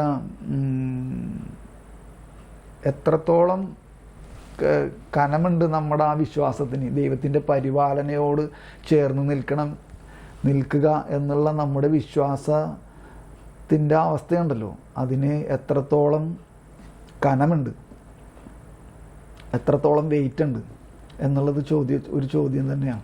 ഇതിപ്പോൾ ഞാൻ എന്നോട് തന്നെ ചോദിക്കണുണ്ട്, ഞാൻ നിങ്ങളോട് ചോദിക്കണതല്ല ഇത് ഞാനിപ്പോൾ എന്നോട് തന്നെയാണ് ചോദിക്കണതും പറയണതൊക്കെ. മനസ്സിലായോ? അപ്പോൾ നമുക്ക് പലപ്പോഴും എന്ത് ചെയ്യാൻ പറ്റാറില്ല, ദൈവത്തിൻ്റെ പരിപാലനയോട് സഹകരിക്കുക എന്നുള്ളത് ഭയങ്കര ബുദ്ധിമുട്ടാണ്, ഭയങ്കര പ്രശ്നമാണത്. മനസ്സിലായോ? നമ്മളെപ്പോഴും ആകുലപ്പെട്ടുകൊണ്ടേയിരിക്കും. അപ്പം ഞാനൊന്നും കൂടി വായിക്കട്ടെ. ഗിരിപ്രഭാഷണത്തിൽ യേശു നമ്മുടെ പിതാവിൻ്റെ പരിപാലനയോട് സഹകരിക്കുന്ന പുത്രസഹജമായ ആശ്രയബോധം ആവശ്യപ്പെടുന്നു. അവിടുന്ന് നമ്മെ അലസതയിലേക്ക് നയിക്കുന്നില്ല, മറിച്ച് എല്ലാ ആകുലതയിൽ നിന്നും ഉത്കണ്ഠയിൽ നിന്നും നമ്മെ സ്വതന്ത്രരാക്കുവാൻ. അതാണ് ഈശോ പറഞ്ഞത് ഇപ്പോൾ ഈ മലയിലെ പ്രസംഗത്തിൽ, അല്ലെങ്കിൽ ഗിരിപ്രഭാഷണത്തിൽ ഈ 6-ാം അധ്യായത്തിൽ ഇപ്പോൾ നമ്മൾ വായിച്ചില്ല അവസാനം, നാളെക്കുറിച്ച് നിങ്ങൾ ആകുലരാകരുത്, മറിച്ച് എല്ലാ ആകുലതയിൽ നിന്നും ഉത്കണ്ഠയിൽ നിന്നും നമ്മെ സ്വതന്ത്രരാക്കുവാൻ എന്നിവിടെ CCCയിൽ വായിച്ചപ്പോൾ നമുക്ക് വീണ്ടും ഓർമ്മ വരുന്ന ആ വചനഭാഗം എന്താണ്? നാളെക്കുറിച്ച് നിങ്ങൾ ആകുലരാകരുത്, അല്ലേ? പക്ഷെ നമുക്ക് എപ്പോഴും അതാണ് ഏറ്റവും കൂടുതൽ ആകുലപ്പെടുത്തുന്ന ഒരു കാര്യം. മനസ്സിലായോ? നാളെ എങ്ങനെ കാര്യങ്ങളൊക്കെ ചെയ്തു തീർക്കും എന്നുള്ളതാണ്. പക്ഷേ ഈ കർത്താവ് പറയാണ്, ഈശോ പറയാണ്, നാളെക്കുറിച്ച് നിങ്ങൾ ആകുലരാകണം. അപ്പോൾ കർത്താവ് എന്ത് വേണ്ട എന്ന് പറഞ്ഞോ അതാണ് നമ്മൾ ചിന്തിക്കുകയും ചെയ്യാൻ നമ്മൾ ഓർത്തുകൊണ്ടിരിക്കുകയൊക്കെ ചെയ്യുന്നത്. മനസ്സിലായോ? കർത്താവ് എന്ത് വേണ്ട എന്ന് പറഞ്ഞോ അതാണ് നമ്മളുടെ പ്രശ്നം. മനസ്സിലായോ?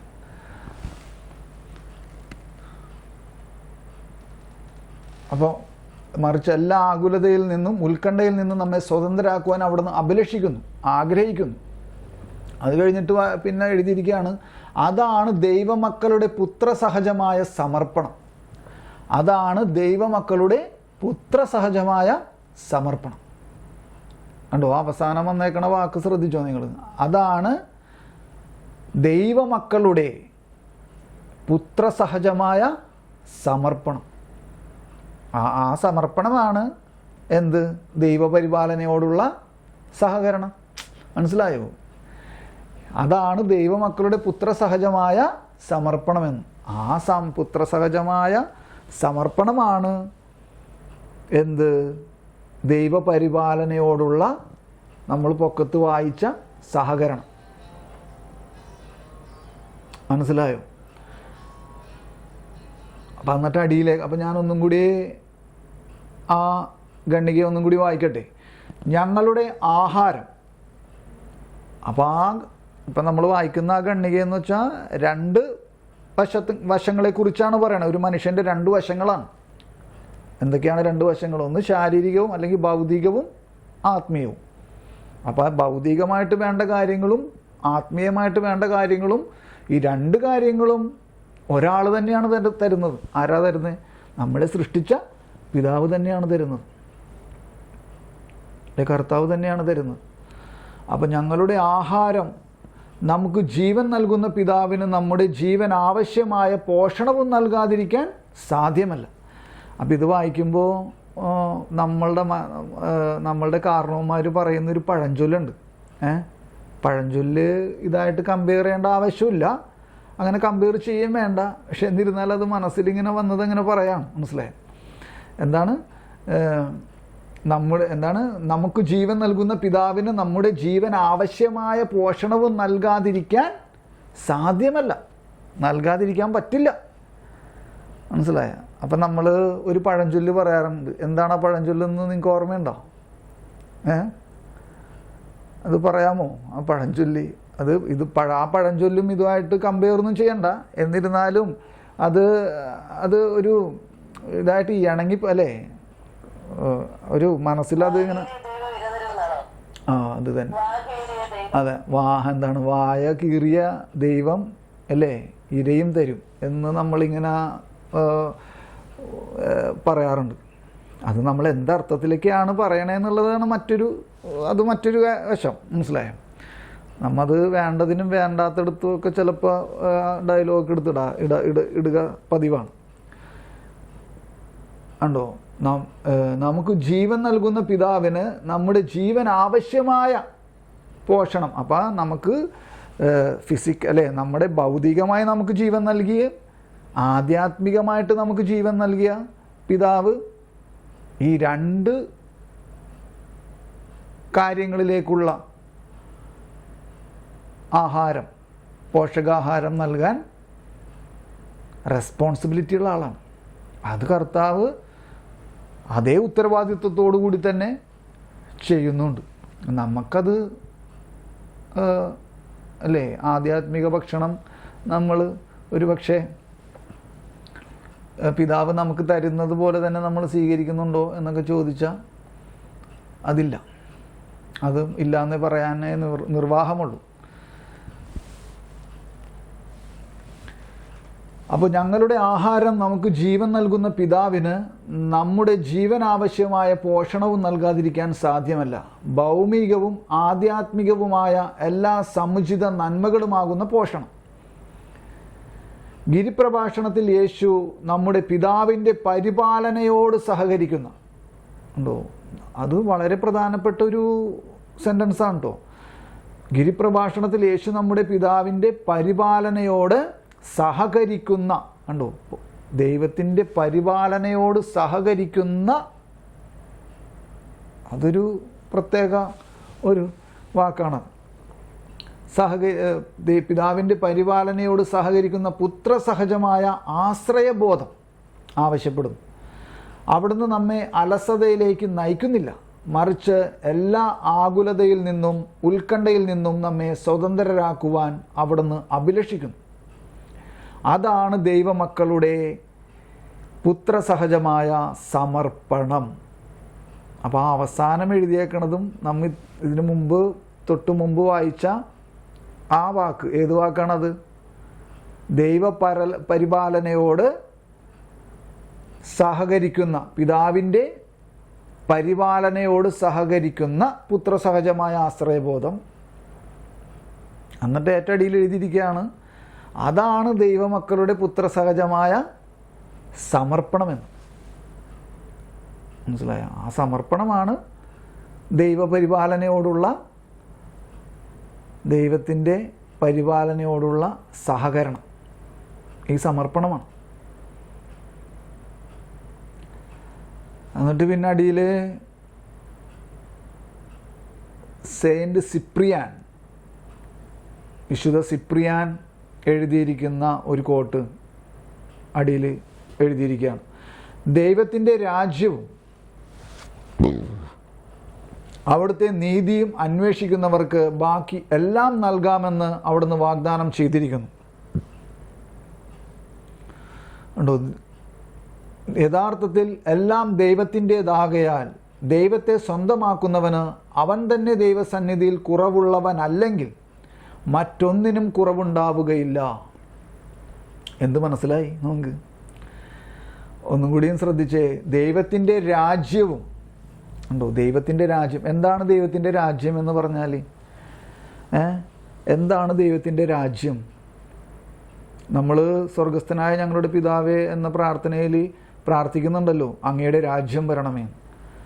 എന്താണ് സ്വർഗസ്ഥനായ പിതാവിൻ്റെ രാജ്യം? ഏത് രാജ്യം വരാൻ വേണ്ടിയാണ് നമ്മൾ പ്രാർത്ഥിക്കുന്നത്? നിങ്ങൾ ഈ ഇടത് കൈ ഉണ്ടല്ലേ, നിങ്ങളുടെ ഇടത് കൈ കൊണ്ട് ഈ ഇടതുവശത്തെ പേജ് അല്ലേ, ഇടത് കൈ കൊണ്ട് ഇടതുവശത്തെ ഈ പേജ് ഇങ്ങോട്ട് ഒന്ന് മറിച്ചേ. ഇടത് കൈ കൊണ്ട് ഇടതുവശത്തെ പേജ്, ഒരു പേജ് ഇങ്ങോട്ട് മറിച്ചോ? മറിച്ചോ? അപ്പോൾ 2819 എന്ന് പറഞ്ഞ ഗണ്ണിക കാണാമോ? 2819 2819 എന്ന് പറഞ്ഞ ഗണ്ണിക കാണാമോ? അങ്ങനെ കാണാമെങ്കിൽ ഞാനത് വായിക്കാൻ പോണെയാണ്. ദൈവരാജ്യം പരിശുദ്ധാത്മാവിലുള്ള നീതിയും സമാധാനവും സന്തോഷവും ആകുന്നു. ദൈവരാജ്യം എന്ന് പറഞ്ഞാൽ എന്താണ്? പരിശുദ്ധാത്മാവിലുള്ള നീതിയും സമാധാനവും സന്തോഷവും ആകുന്നു. അതായത് പരിശുദ്ധാത്മാവിലുള്ള ജീവിതവും ശാന്തിയും സമാധാനവും സന്തോഷവും നിറഞ്ഞ ആ അവസ്ഥയാണ് എന്ത്? ദൈവരാജ്യം. ആ രാജ്യം വരണമേ എന്നാണ് നമ്മൾ സ്വർഗസ്ഥനായ ഞങ്ങളുടെ പിതാവേ എന്ന പ്രാർത്ഥനയിൽ പ്രാർത്ഥിക്കുന്നു. നമ്മൾ ഓടിച്ച് പ്രാർത്ഥിച്ചു പോകുന്നുണ്ട്, അങ്ങയുടെ രാജ്യം വരണമേ, അങ്ങയുടെ തിരുമനസ്വർഗത്തിലെ പോലെ. ഇതൊക്കെ നമ്മൾ എത്രത്തോളം എന്ത് കണ്ടിട്ടാണ് ശരിക്കും പ്രാർത്ഥിക്കണത് എന്നുള്ളതാണ്. കണ്ടോ? ദൈവരാജ്യം പരിശുദ്ധാത്മാവിലുള്ള നീതി എല്ലാവർക്കും കിട്ടിയോ?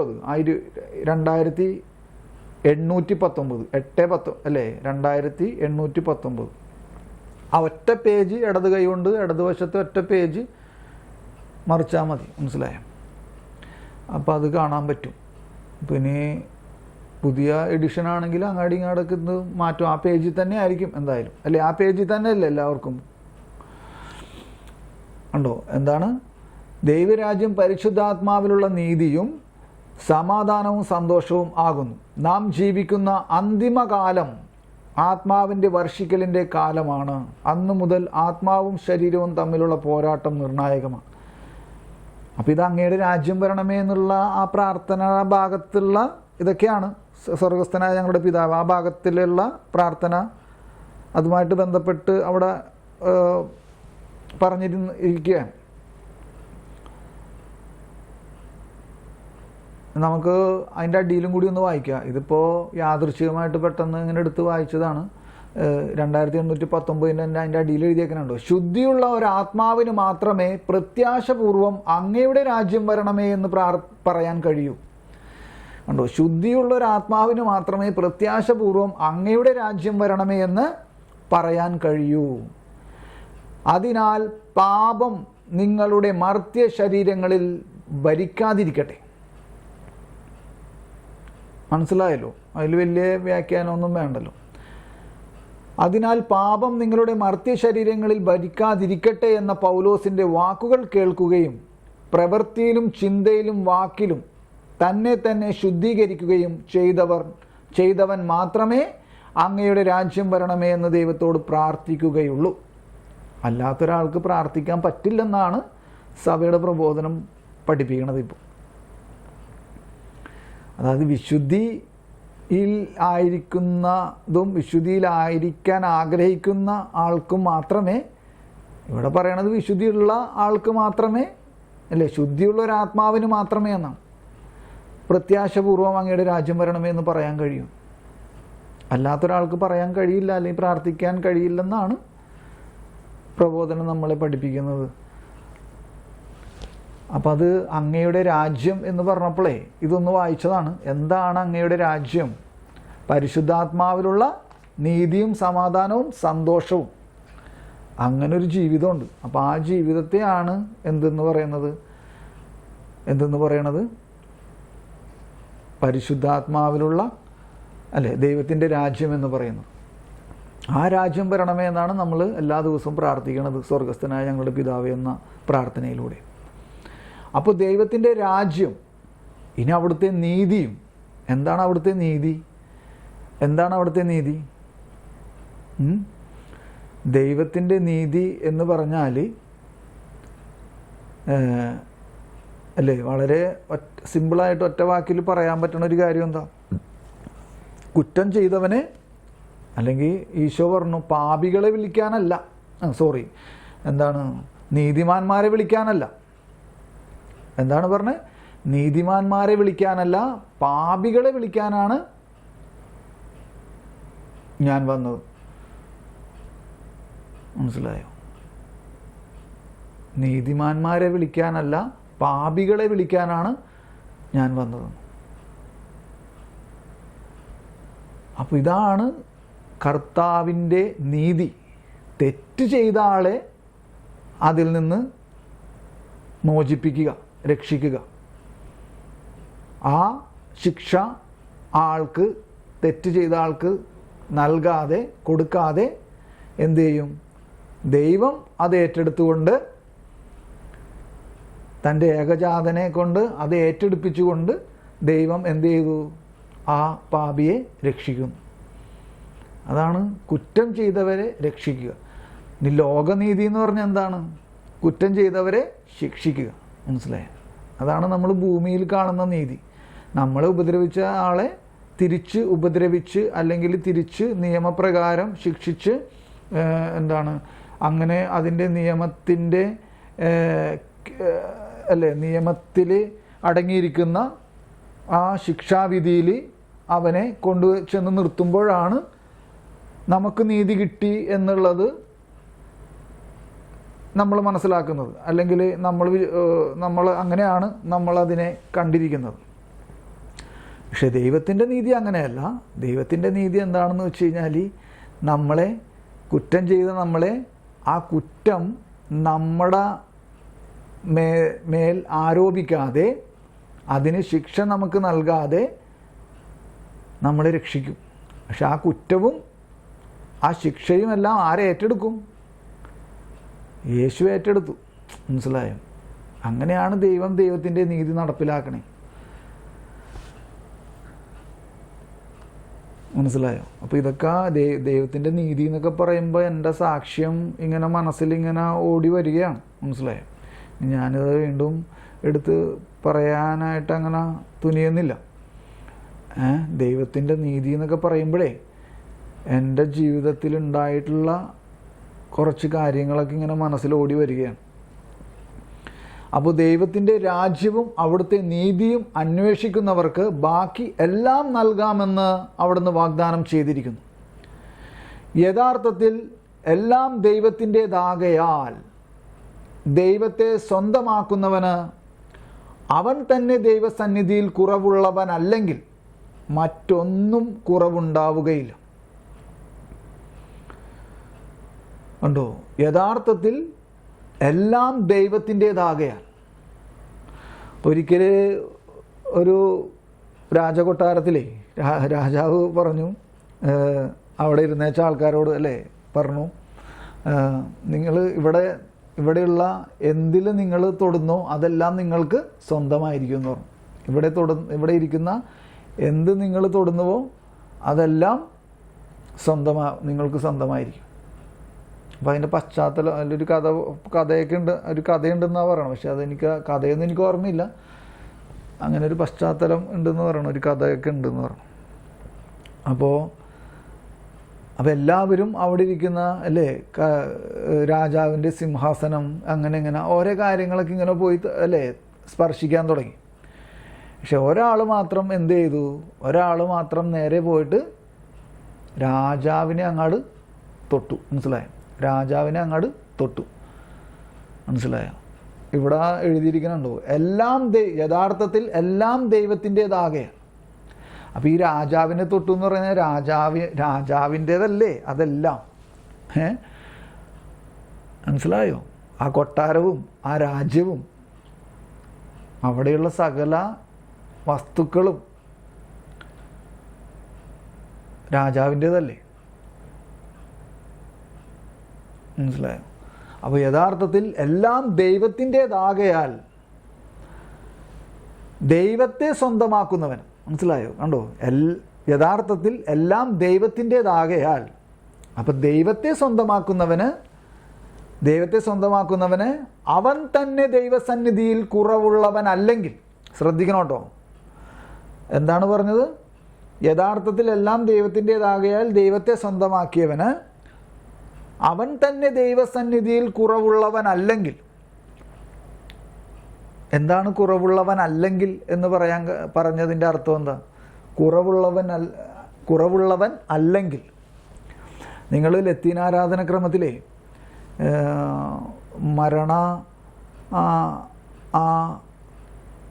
മരണാനന്തര അല്ലേ മരണത്തിൻ്റെ ആ ബലിയർപ്പണത്തിൽ പാടുന്ന ഗാനമുണ്ട്. പല ഗാനങ്ങളുണ്ട്. അപ്പോൾ അതിലൊരു ഗാനമാണ് സ്വർഗകവാടം തുറക്കൂ നാഥാ കാരുണ്യപൂർവം നോക്കൂ, അല്ലേ? കാരുണ്യ അല്ലേ? അങ്ങനെ അല്ലേ? നിൻ വിളി കേട്ടങ്ങു വന്ന നിന്റെ ദാസനെ സന്നിധി ചേർക്കൂ. അടുത്ത വരിയാണ് എന്നെ ഏറെ ചിന്തിപ്പിച്ചിട്ടുള്ളത്. എന്നെ വളരെയധികം പിടിച്ചു കുലുക്കിയിട്ടുള്ളൊരു വരിയാണത്. അതിങ്ങനെയാണ്: മണ്ണിതിൽ ജീവിച്ച നാളിൽ വല്ല വീഴ്ചയും വന്നു പോയെങ്കിൽ. ശ്രദ്ധിക്കണം കേട്ടോ, മണ്ണിതിൽ, അതായത് ഈ ഭൂമിയിൽ ജീവിച്ച നാളിൽ വല്ല വീഴ്ചയും വന്നു പോയെങ്കിൽ എന്നാണ്.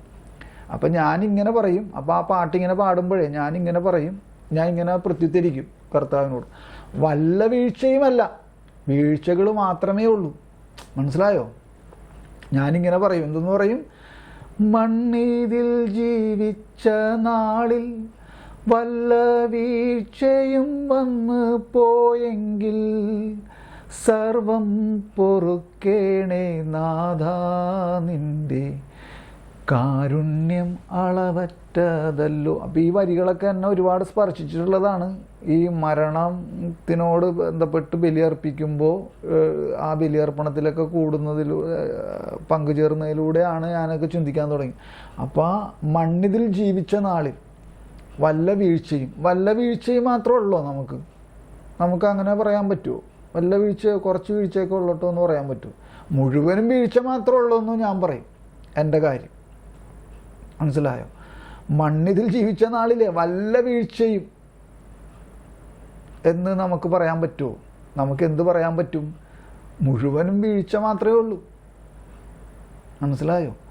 അപ്പോൾ ആ മുഴുവനും വീഴ്ച മാത്രമേ എനിക്കുള്ളൂ എന്ന് ഞാനിങ്ങനെ ആ പാട്ടിൻ്റെ ആ ഭാഗം വരുമ്പോൾ ഞാനിങ്ങനെ കർത്താവിനോട് പ്രത്യുത്തരിക്കും, അല്ലെങ്കിൽ അങ്ങനെ മറുപടി കൊടുക്കും. മനസ്സിലായോ? അപ്പം ഇവിടെ എഴുതിയിരിക്കുന്നതാണ് എന്തെന്നാണ് അപ്പോൾ എല്ലാം ദൈവത്തിൻ്റെതാകയാൽ ദൈവത്തെ തന്നെ സ്വന്തമാക്കുന്നവന് അവൻ തന്നെ ദൈവസന്നിധിയിൽ കുറവുള്ളവനല്ലെങ്കിൽ.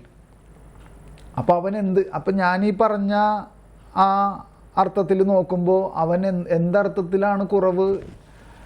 അവന് കുറവുള്ളവനല്ലെങ്കിൽ എന്താണ് അവൻ്റെ മുഴുവനും കുറവ്? എന്താണ്?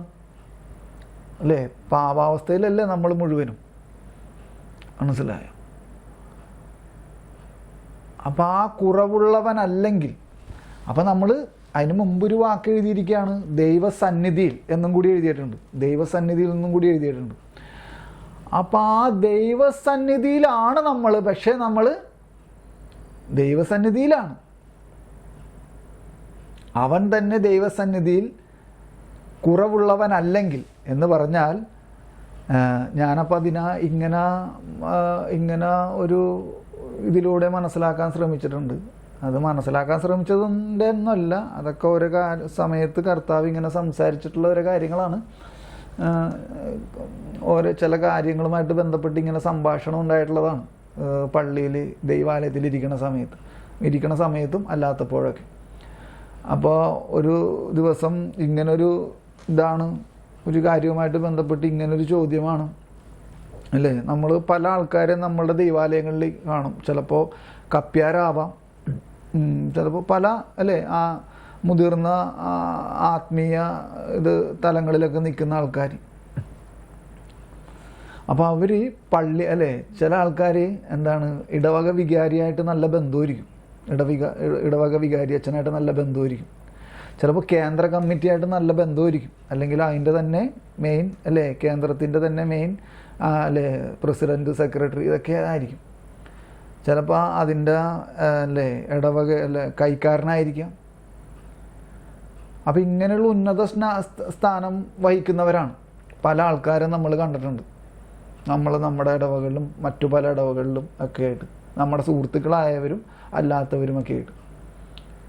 ഇനി ബലിപീഠത്തിൽ തന്നെ ശുശ്രൂഷ ചെയ്യുന്നവരും, മനസ്സിലായോ? അപ്പം എൻ്റെ ചോദ്യം ഇതായിരുന്നു.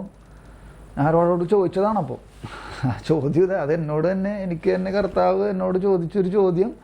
ഞാനത് മറ്റൊരാളോട് ഇങ്ങനൊരു സംഭവം വന്നപ്പോൾ ഒരു ചോദ്യം ഉന്നയിച്ചതാണ്.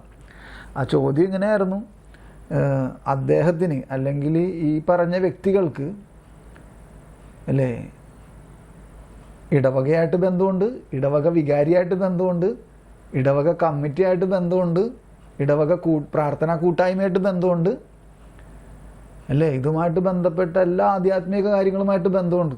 പക്ഷേ ഈ ദൈവാലയത്തിൻ്റെ ഓണറുമായിട്ട് ബന്ധമുണ്ടോ?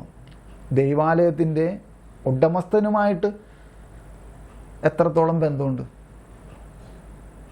ദൈവാലയത്തിൻ്റെ ഓണർ, അതായത് കർത്താവ് ഈശോ മിശിഹായായിട്ട് നമുക്ക് എത്രത്തോളം ബന്ധമുണ്ട്? ഞാൻ ബലിപീഠത്തിൽ ശുശ്രൂഷ ചെയ്യുന്നുണ്ട് അല്ലേ, വലിയ വലിയ കാര്യങ്ങൾ ഇടവകയിൽ ചെയ്യുന്നുണ്ട്, വികാരി അച്ഛനൊക്കെ ആയിട്ടൊക്കെ നല്ല ബന്ധമാണ്. എല്ലാവരും പറയുമ്പോൾ ഭയങ്കര ആധ്യാത്മിക തലത്തിലുള്ള ഒരാളാണ്, ഇതൊക്കെ നമ്മളെക്കുറിച്ച് പറയും. പക്ഷെ ദൈവാലയവുമായിട്ട് നല്ല ബന്ധമുണ്ട്. ആ ദൈവാലയത്തിൻ്റെ ഉടമസ്ഥനുമായിട്ട് എത്രത്തോളം ബന്ധമുണ്ട്? ദൈവാലയവുമായിട്ട് നല്ല ബന്ധമാണ്, പക്ഷെ ദൈവാലയത്തിൻ്റെ ഓണറുമായിട്ട് എത്രത്തോളം ബന്ധമുണ്ടെന്നുള്ള. അപ്പം നമ്മൾ ദൈവസന്നിധിയിലാണ്, ദൈവസന്നിധിയിലാണ്. പക്ഷെ നമുക്ക് ദൈവം സ്വന്തമായിട്ടുണ്ടോ? നമ്മളിൽ അല്ലേ, നമ്മുടെ ജീവിതത്തിൽ നമുക്ക് പറയാൻ പറ്റുമോ? സത്യത്തിൽ നമുക്കിങ്ങനെ നെഞ്ചത്ത് കൈവച്ചിട്ട് പറയാൻ പറ്റുമോ ദൈവം എൻ്റെ കൂടെ ആയിരിക്കും ഫുൾ ടൈം എന്ന്? ദൈവത്തിൻ്റെ സ്വഭാവം അനുസരിച്ച് ദൈവം മാറി നിൽക്കില്ല, മനസ്സിലാവുണ്ടോ? മനസ്സിലായോ? നമ്മൾ വേണ്ടാന്ന് പറഞ്ഞാലും അവൻ മാറി നിൽക്കില്ല. പക്ഷെ എന്നിരുന്നാലും അതിൻ്റെ ഒരു സത്യാവസ്ഥ ചികഞ്ഞു പോവുകയാണെങ്കിലോ നമുക്ക് പറയാൻ പറ്റുമോ? ഇങ്ങനെ ആത്മാർത്ഥമായിട്ട് പറയാൻ പറ്റുമോ? നമ്മുടെ ചില പ്രവൃത്തികളാണ് അതിൻ്റെ റീസൺ. നമ്മുടെ ചില പ്രവൃത്തികളും നമ്മുടെ ചില വിചാരങ്ങളും അല്ലേ, വിചാരത്താലും വാക്കാലും പ്രവൃത്തിയാലും ഉപേക്ഷയാലും എന്നുള്ളത്.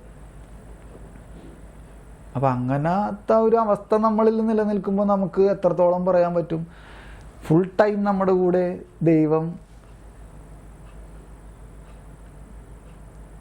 നമ്മുടെ സ്വന്തമായിട്ടുണ്ട് എന്ന് പറയുമ്പോൾ ചെറിയൊരു പോരായ്മ. ദൈവം എപ്പോഴും നമ്മുടെ കൂടെ തന്നെയുണ്ട്. ഇല്ലായിരുന്നെങ്കിൽ നമുക്കിങ്ങനെ നിൽക്കാൻ പറ്റില്ലായിരുന്നോ? അത് ഉറപ്പുള്ള കാര്യമാണ്, അതിലൊരു സംശയമില്ല, മനസ്സിലായോ? പക്ഷെ എന്നിരുന്നാലും എങ്ങനെ അതിനെ പറഞ്ഞ് ഫലിപ്പിക്കണമെന്ന് എനിക്കറിയില്ല. ചില സമയത്തെ നമുക്ക് തന്നെ തോന്നൂലേ. ഇപ്പം മനസ്സിൽ വന്നൊരു കാര്യം എന്താണെന്നറിയാമോ? ജെർത്രൂദ് എന്ന് പറഞ്ഞ സെയിൻറ്റ് അല്ലേ, വിശുദ്ധ ജെർത്രൂദ് ഇങ്ങനെ ഒരു ഇങ്ങനൊരു വാക്ക് എഴുതി വെച്ചിട്ടുണ്ട്. എന്താണ്? എന്നെപ്പോലൊരു പാപിയെ ഈ ഭൂമി താങ്ങി നിർത്തുന്നല്ലോ.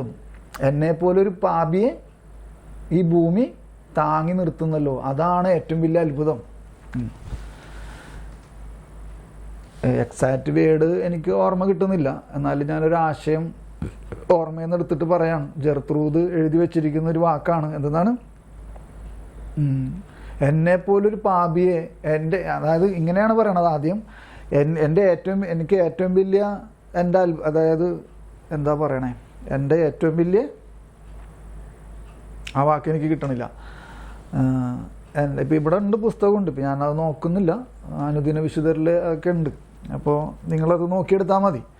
അപ്പോൾ ആദ്യം ഇങ്ങനൊരു വാക്ക് പറഞ്ഞിട്ടാണ് എൻ്റെ ഏറ്റവും വലിയ അതിശയം അല്ലേ. നമ്മൾ ആ വാക്കുമല്ല അവിടെ ഉപയോഗിച്ചേക്കണത്, എന്നാൽ ആ അർത്ഥത്തിൽ വരുന്ന ഇപ്പം നമ്മൾ പറയില്ല എൻ്റെ ഏറ്റവും വലിയ അതിശയം ഇതാണെന്നൊക്കെ നമ്മൾ പറയില്ല. എന്ന പോലെ പറയാണ് ജെർത്രൂദ് പറയാണ്, എൻ്റെ ഏറ്റവും വലിയ അതിശയം എന്നെപ്പോലൊരു പാപിയെ ഈ ഭൂമി താങ്ങി നിർത്തിയിരിക്കുന്നുവല്ലോ. മനസ്സിലായോ? അപ്പോൾ അതാണ് ഇപ്പോൾ ഓർമ്മ വന്നത്.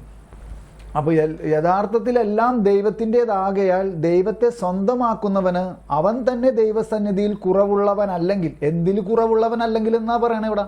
എന്തിൽ കുറവുള്ളവനല്ലെങ്കിൽ? ദൈവം തന്നെ സ്വന്തമായിട്ട് ഇല്ലെങ്കിൽ. മനസ്സിലായോ? സ്വന്തമായിട്ട് ദൈവം തന്നെ, ദൈവസന്നിധിയിൽ നമ്മളായിട്ട് കാര്യമില്ല.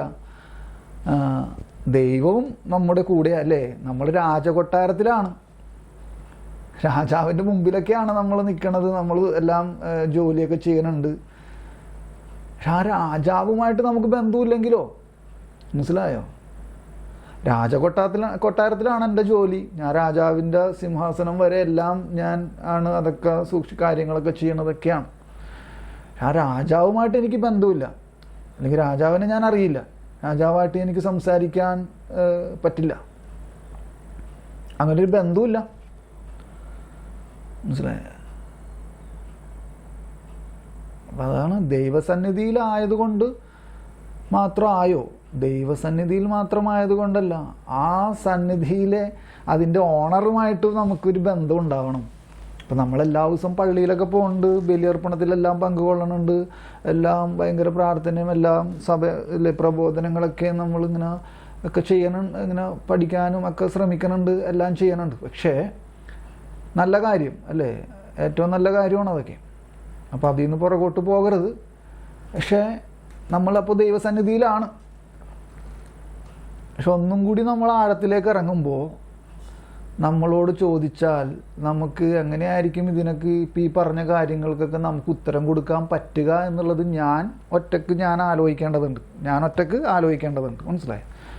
നിങ്ങളുടെ ആരുടെയും കാര്യമല്ല പറയണം, ഞാൻ ഒറ്റക്ക് തന്നെ ഞാൻ ആലോചിക്കേണ്ടതുണ്ട് അതിനെങ്ങനെയാണ് റിപ്ലൈ അല്ലേ പ്രത്യുത്തരിക്കേണ്ടത് എന്നുള്ളത്. എൻ്റെ ജീവിതത്തിൽ എത്രത്തോളം എൻ്റെ ദൈവം എനിക്ക് സ്വന്തമായിട്ട് എനിക്ക് ഉണ്ട് എന്നുള്ളത്. അപ്പോൾ ഞാനിപ്പോൾ മനസ്സിലാക്കിക്കൊണ്ടിരിക്കുന്ന ആശയം എനിക്ക് അതിൻ്റേതായ ആ പരിപൂർണതയിൽ പറഞ്ഞ് ഫലിപ്പിക്കാൻ എനിക്ക് പറ്റണില്ല കേട്ടോ. വാക്കുകൾ കൊണ്ടും അല്ലാതെയും എനിക്ക് പറഞ്ഞ് ഫലിപ്പിക്കാൻ പറ്റണില്ല. നിങ്ങൾ ജ്ഞാനത്തിലൂടെ അത് മനസ്സിലാക്കിയെടുക്കുക എന്നുള്ളതാണ് ഒരു വശം. ഞാൻ പറഞ്ഞു വരണതിൻ്റെ ആ പ്രധാന കാര്യം. മനസ്സിലായോ? അതിങ്ങനെ വാക്കുകൾ കൊണ്ട് പറഞ്ഞ് ഇങ്ങനെ അവതരിപ്പിക്കാൻ സാധിക്കുന്നില്ല. ചില കാര്യങ്ങൾ അങ്ങനെയാണ്. അതാണ് ദൈവത്തിൻ്റെ കാര്യങ്ങളല്ല. പിന്നെ അത് ദൈവത്തിൻ്റെ കാര്യമാകൂലല്ലോ. നമുക്കെല്ലാം അത് പറഞ്ഞ് ഫലിപ്പിക്കാൻ പറ്റൂല. ദൈവത്തിൻ്റെ കാര്യങ്ങൾ നമുക്കുണ്ടായ ഒരു അനുഭവം നമുക്കത് പറഞ്ഞ് അങ്ങോട്ട് അതേ രീതിയിൽ അത് അവതരിപ്പിക്കാനും സാധിച്ചെന്ന് വരില്ല. പക്ഷെ നിങ്ങൾക്ക് മനസ്സിലായി കാണുമെന്ന് ഞാൻ വിചാരിക്കണം. അപ്പോൾ ദൈവസന്നിധിയിൽ കുറവുള്ളവനല്ലെങ്കിൽ എന്ന് പറഞ്ഞാൽ നമ്മൾ കൃപയിലായിരിക്കുക. മനസ്സിലായോ? മറ്റൊരു വാക്കി പറഞ്ഞാൽ എങ്ങനെയായിരിക്കുക? പക്ഷെ അതിനേക്കാൾ വലിയ വാക്കാണ് എന്ത്? ദൈവം തന്നെ സ്വന്തമായിട്ട് മനസ്സിലായോ? ദൈവം തന്നെ സ്വന്തമായിട്ട് നമ്മളിലും അല്ലേ നമുക്കുണ്ടാവണം. അതാണ് ഏറ്റവും വലിയ വാക്ക്. അതിൽ താഴ്ന്നൊരു വാക്കുമില്ല. പക്ഷെ ഞാൻ മറ്റൊരു വാക്ക് ഉപയോഗിക്കണതാണ്. ഇപ്പോൾ ഞാൻ കണ്ടെത്തിയൊരു വാക്കാണ് എനിക്ക് അല്ലെങ്കിൽ ഇങ്ങനൊരു വാക്കാണ് എനിക്ക് കിട്ടിയത് ദൈവസന്നിധിയിൽ കുറവുള്ളവനല്ലെങ്കിൽ. എന്തിൽ കുറവുള്ളവനല്ലെങ്കിൽ? കൃപയിൽ കുറവുള്ളവനല്ലെങ്കിൽ അല്ലെങ്കിൽ മറ്റൊന്നിനും അവന് കുറവുണ്ടാവുകയില്ല. അപ്പം അങ്ങനെ കൂട്ടിച്ചേർത്ത് വായിക്കുമ്പോൾ പെട്ടെന്ന് ചിലപ്പോൾ നമുക്ക് ഒരു ഒരു ഒരു ഇത് വീഴാൻ ചാൻസ് ഉണ്ട്, ഒരു ലോക്ക് വീഴും അവിടെ. പക്ഷെ കൃപ എന്ന് പറയുമ്പോഴും അത് വരുന്നില്ലട്ടാ, മനസ്സിലായോ? അത് കൃപ എന്നതിനേക്കാൾ ഉപരി ദൈവം തന്നെ സ്വന്തമായിട്ട് ലഭിക്കുക എന്നതാണ് പ്രാധാന്യം. അതിനേക്കാൾ അപ്പുറത്തോട്ട് ഇപ്പുറത്തോട്ടുള്ളൊരു വാക്കും അവിടെ ചേർക്കാൻ പറ്റില്ല. പക്ഷെ എന്നാലും അതിലൊരു ചെറിയ നമുക്ക് ഒന്ന് മനസ്സിലാക്കി കിട്ടേണ്ടത് എനിക്കിങ്ങനെയാണ് മനസ്സിലായി. ആ കൃപ എന്ന് പറഞ്ഞ വാക്ക് ഞാനിത് അപ്പോൾ എനിക്ക് മനസ്സിലായ എന്താണ്, അപ്പം ഇങ്ങനൊരു വാക്ക് എൻ്റെ ഉള്ളിൽ വരികയും ഞാനത് കൂട്ടിച്ചേർത്ത് അങ്ങനെ വായിക്കുകയും ചെയ്തതാണ്. അപ്പോൾ എനിക്കൊരു കുറച്ചും കൂടി മനസ്സിലായത് അതെങ്ങനെയാണ് എനിക്ക് മനസ്സിലായി എന്നുള്ളൊരു രീതി ഇപ്പോൾ പറഞ്ഞ് ഇങ്ങനെ വെക്കാൻ ശ്രമിക്കുകയാണ്. ഞാൻ പറഞ്ഞാൽ മനസ്സിലായോ? അപ്പോൾ എന്താണ്, യഥാർത്ഥത്തിൽ എല്ലാം ദൈവത്തിൻ്റേതാകയാൽ ദൈവത്തെ സ്വന്തമാക്കുന്നവൻ, കണ്ടോ, എല്ലാം ദൈവത്തിൻ്റേതാകയാൽ, കണ്ടോ, നമ്മൾ ആ രാജാവ് എന്ത് പറഞ്ഞു? ഇത് ഇവിടെയുള്ള എന്തൊക്കെ നിങ്ങൾ തൊടുന്നുവോ അതെല്ലാം നിങ്ങളുടെ സ്വന്തമായിരിക്കും, അല്ലേ? അപ്പം എല്ലാവരും അവിടെ പോയിട്ട് അല്ലേ, അവിടെ എല്ലാ ഉള്ള കാര്യങ്ങളിലൊക്കെ തൊട്ടു, വേണ്ടപ്പെട്ട പ്രധാനപ്പെട്ട കാര്യങ്ങൾ. പക്ഷെ ഒരാൾ മാത്രം എന്ത് ചെയ്തു? രാജാവിനെ അങ്ങോട്ട് പോയിട്ട് തൊട്ടു. മനസ്സിലായോ? രാജാവിനെ തന്നെ. കാരണം രാജാവിൻ്റെ അല്ലേ എല്ലാം. അപ്പം രാജാവിന് തൊട്ട് കഴിഞ്ഞാൽ, രാജാവ് സ്വന്തമായി കഴിഞ്ഞാൽ പിന്നെ വേറെ എന്തെങ്കിലും വേണോ? വേറെ എല്ലാം ഇവൻ്റെ അല്ലേ? ആ കൊട്ടാരവും എല്ലാം ഈ പറഞ്ഞ ആളുടെ ആവൂലേ? രാജാവിൻ്റെ ആ പ്രഖ്യാപനം അനുസരിച്ചിട്ട്. ഞാൻ പറഞ്ഞു പറഞ്ഞാൽ മനസ്സിലാകുന്നുണ്ടോ നിങ്ങൾക്ക്? അപ്പോൾ അതാണ് യഥാർത്ഥത്തിൽ എല്ലാം ദൈവത്തിൻ്റേതാകയാൽ, കണ്ടോ, അതെല്ലാം രാജാവിൻ്റേതാണ്. ഇവിടെയൊക്കെ നിങ്ങൾ തൊടുന്നതെല്ലാം നിങ്ങൾക്ക് സ്വന്തമായിരിക്കും എന്ന് പറഞ്ഞ രാജാവ് ആ രാജാവിൻ്റേതാണല്ല. അതാണ് യഥാർത്ഥത്തിൽ എല്ലാം ദൈവത്തിൻ്റേതാകയാൽ. അപ്പം ആ രാജാവിൻ്റേതാകയാൽ ആ രാജാവിനെ സ്വന്തമാക്കുന്നവൻ, യഥാർത്ഥത്തിലാണ് ആ രാജാവിനെ പോയിട്ട് ആള് തൊട്ടത്. മനസ്സിലായോ? ചില ആൾക്കാർ വന്നിട്ട് സിംഹാസനത്തിൽ വരെ തൊട്ടു, സിംഹാസനത്തിൽ. മനസ്സിലായോ? അപ്പോൾ സിംഹാസനം സ്വന്തമായി. പക്ഷേ ഒരാൾ വന്നിട്ട് എന്ത് ചെയ്തു? നേരെ വന്നിട്ട് രാജാവിനെ തൊട്ടു. ഉണ്ടോ? യഥാർത്ഥത്തിൽ എല്ലാം ദൈവത്തിൻ്റെതാകയാൽ ദൈവത്തെ തന്നെ സ്വന്തമാക്കുന്നവന് അവൻ തന്നെ ദൈവസന്നിധിയിൽ കുറവുള്ളവനല്ലെങ്കിൽ, അപ്പോൾ അവൻ തന്നെ ദൈവസന്നിധിയിൽ കൃപയിൽ കുറവുള്ളവനല്ലെങ്കിൽ, മനസ്സിലായോ?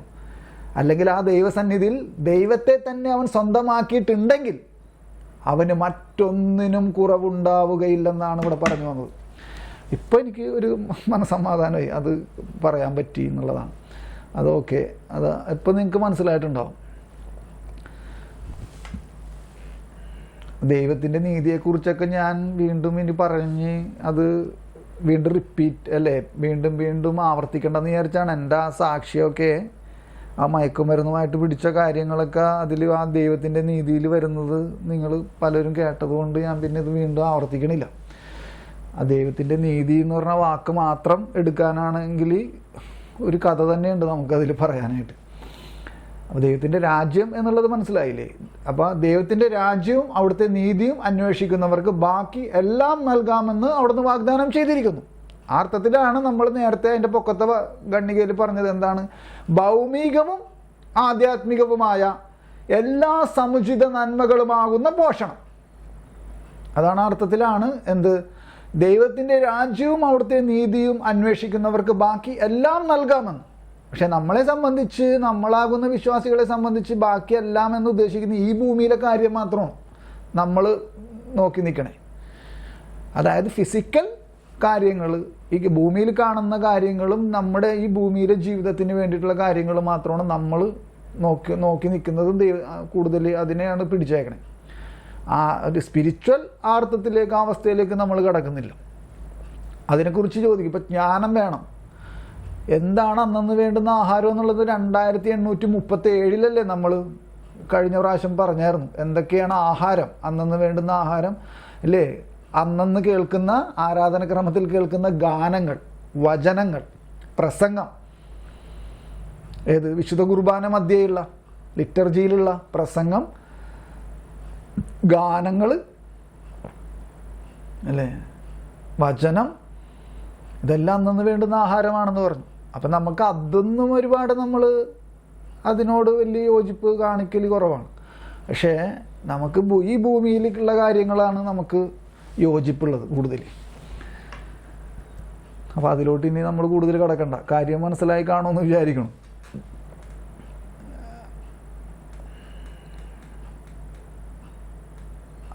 എന്താണ്, യഥാർത്ഥത്തിൽ എല്ലാം ദൈവത്തിൻ്റെതാകയാൽ ദൈവത്തെ സ്വന്തമാക്കുന്നവന് അതിൻ്റെ പൊക്കത്താണല്ലോ വെച്ചു. ദൈവത്തിൻ്റെ രാജ്യവും അവിടുത്തെ നീതിയും അന്വേഷിക്കുന്നവർക്ക് ബാക്കി എല്ലാം നൽകാമെന്ന് അവിടുന്ന് വാഗ്ദാനം ചെയ്തിരിക്കുന്നു.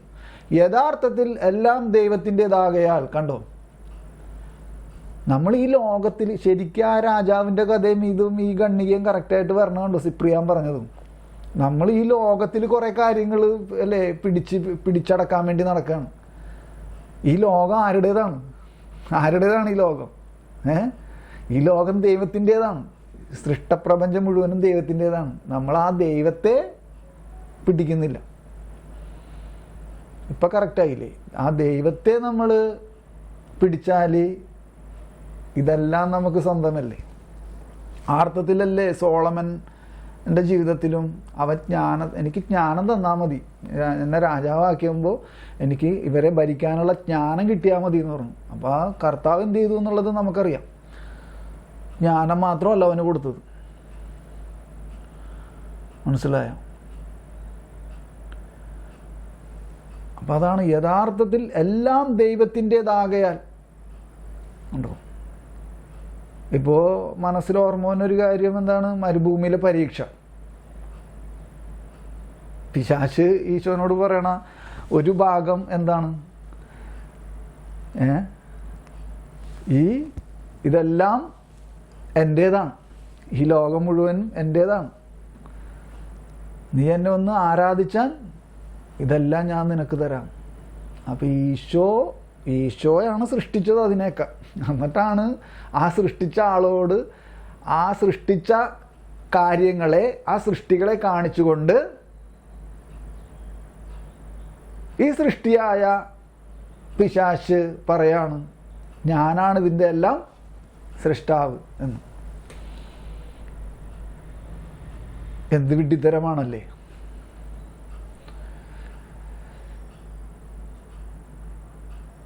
അപ്പം എല്ലാം യഥാർത്ഥത്തിൽ എല്ലാം ദൈവത്തിൻ്റെതാകയാൽ ദൈവത്തെ തന്നെ സ്വന്തമാക്കുന്നവന്. അപ്പോൾ എനിക്ക് നിങ്ങൾക്കും പറയാൻ പറ്റുമോ എന്നാണ് ഞാൻ ചോദിക്കണത്. ഞാൻ എൻ്റെ കാര്യം ഉണ്ടോ പറയണേ. എനിക്ക് ദൈവം സ്വന്തമായിട്ട് എനിക്ക് കിട്ടിയിട്ടുണ്ടോ എന്നുള്ള അതിൻ്റെ 101 അല്ലേ, നമ്മളെ സംബന്ധിച്ച് 101% എന്നൊക്കെ പറയുമ്പോൾ അതിൻ്റെ ഒരു അല്ലേ, നമ്മുടെ ഭൂമിയിലെ കണക്ക് വെച്ചിട്ട് നമുക്ക് 101% പറയാൻ പറ്റുമോ? ഞാൻ ദൈവത്തെ സ്വന്തമായി, ദൈവത്തിനെ സ്വന്തമായിട്ട് എനിക്ക് ലഭിച്ചിട്ടുണ്ട് എന്നൊക്കെ ഏതറ്റം വരെ നമുക്ക് പറയാൻ പറ്റുമോ? അത് അതിൻ്റെ പരിപൂർണതയിൽ പറയാൻ പറ്റുമോ? അപ്പം അങ്ങനെ പറയാൻ പറ്റണമെങ്കിൽ എന്ത് വേണം? നമ്മളുടെ ജീവിതാവസ്ഥ അങ്ങനെ ആയിരിക്കണം. നമ്മളുടെ വിചാരത്താലും വാക്കാലും പ്രവൃത്തിയാലും ഉപേക്ഷയാലും എല്ലാം നമ്മൾ പെർഫെക്റ്റ് ആയിരിക്കണം. പെർഫെക്റ്റ് ആകുക എന്നുള്ളത് നിസ്സാര കാര്യമല്ല.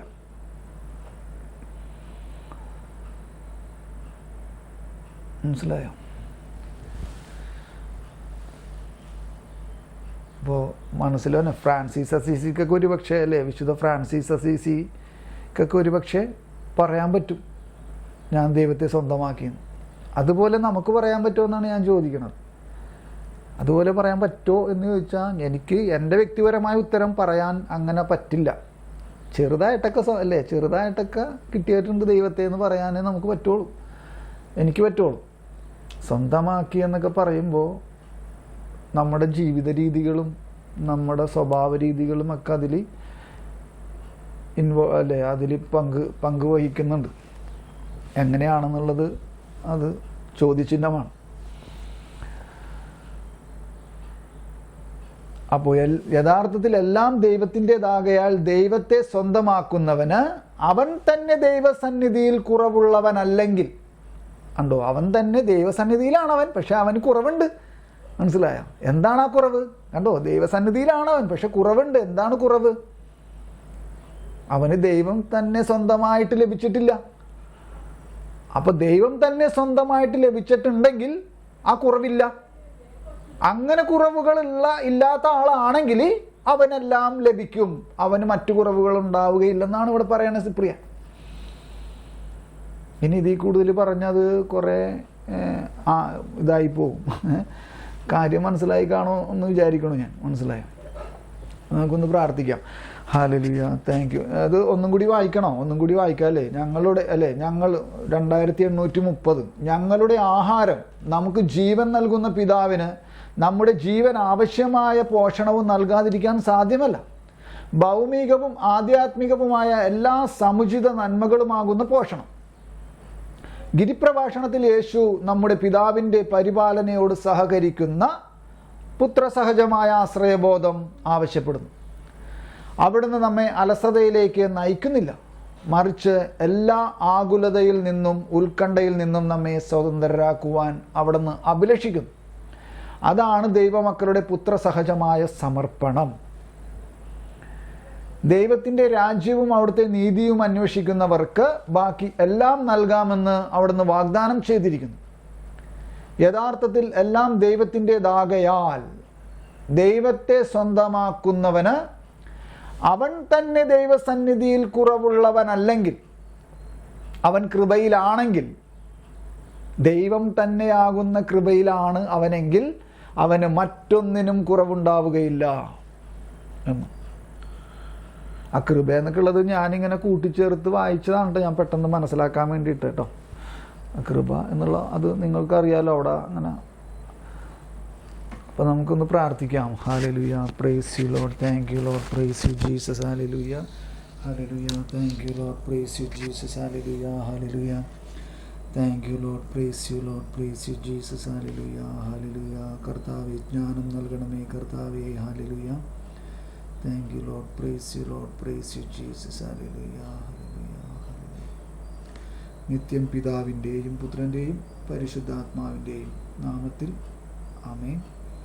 വിശുദ്ധ കുരിശിൻ്റെ അടയാളത്താലെ ഞങ്ങളുടെ ശത്രുക്കളിൽ നിന്നും ഞങ്ങളെ രക്ഷിക്കണേ ഞങ്ങളുടെ തമ്പുരാനെ. പിതാവിൻ്റെയും പുത്രൻ്റെയും പരിശുദ്ധാത്മാവിൻ്റെയും നാമത്തിൽ ആമേൻ. ഈശോ മിശിഹായ്ക്ക് സ്തുതിയായിരിക്കട്ടെ, എപ്പോഴും എപ്പോഴും സ്തുതിയായിരിക്കട്ടെ.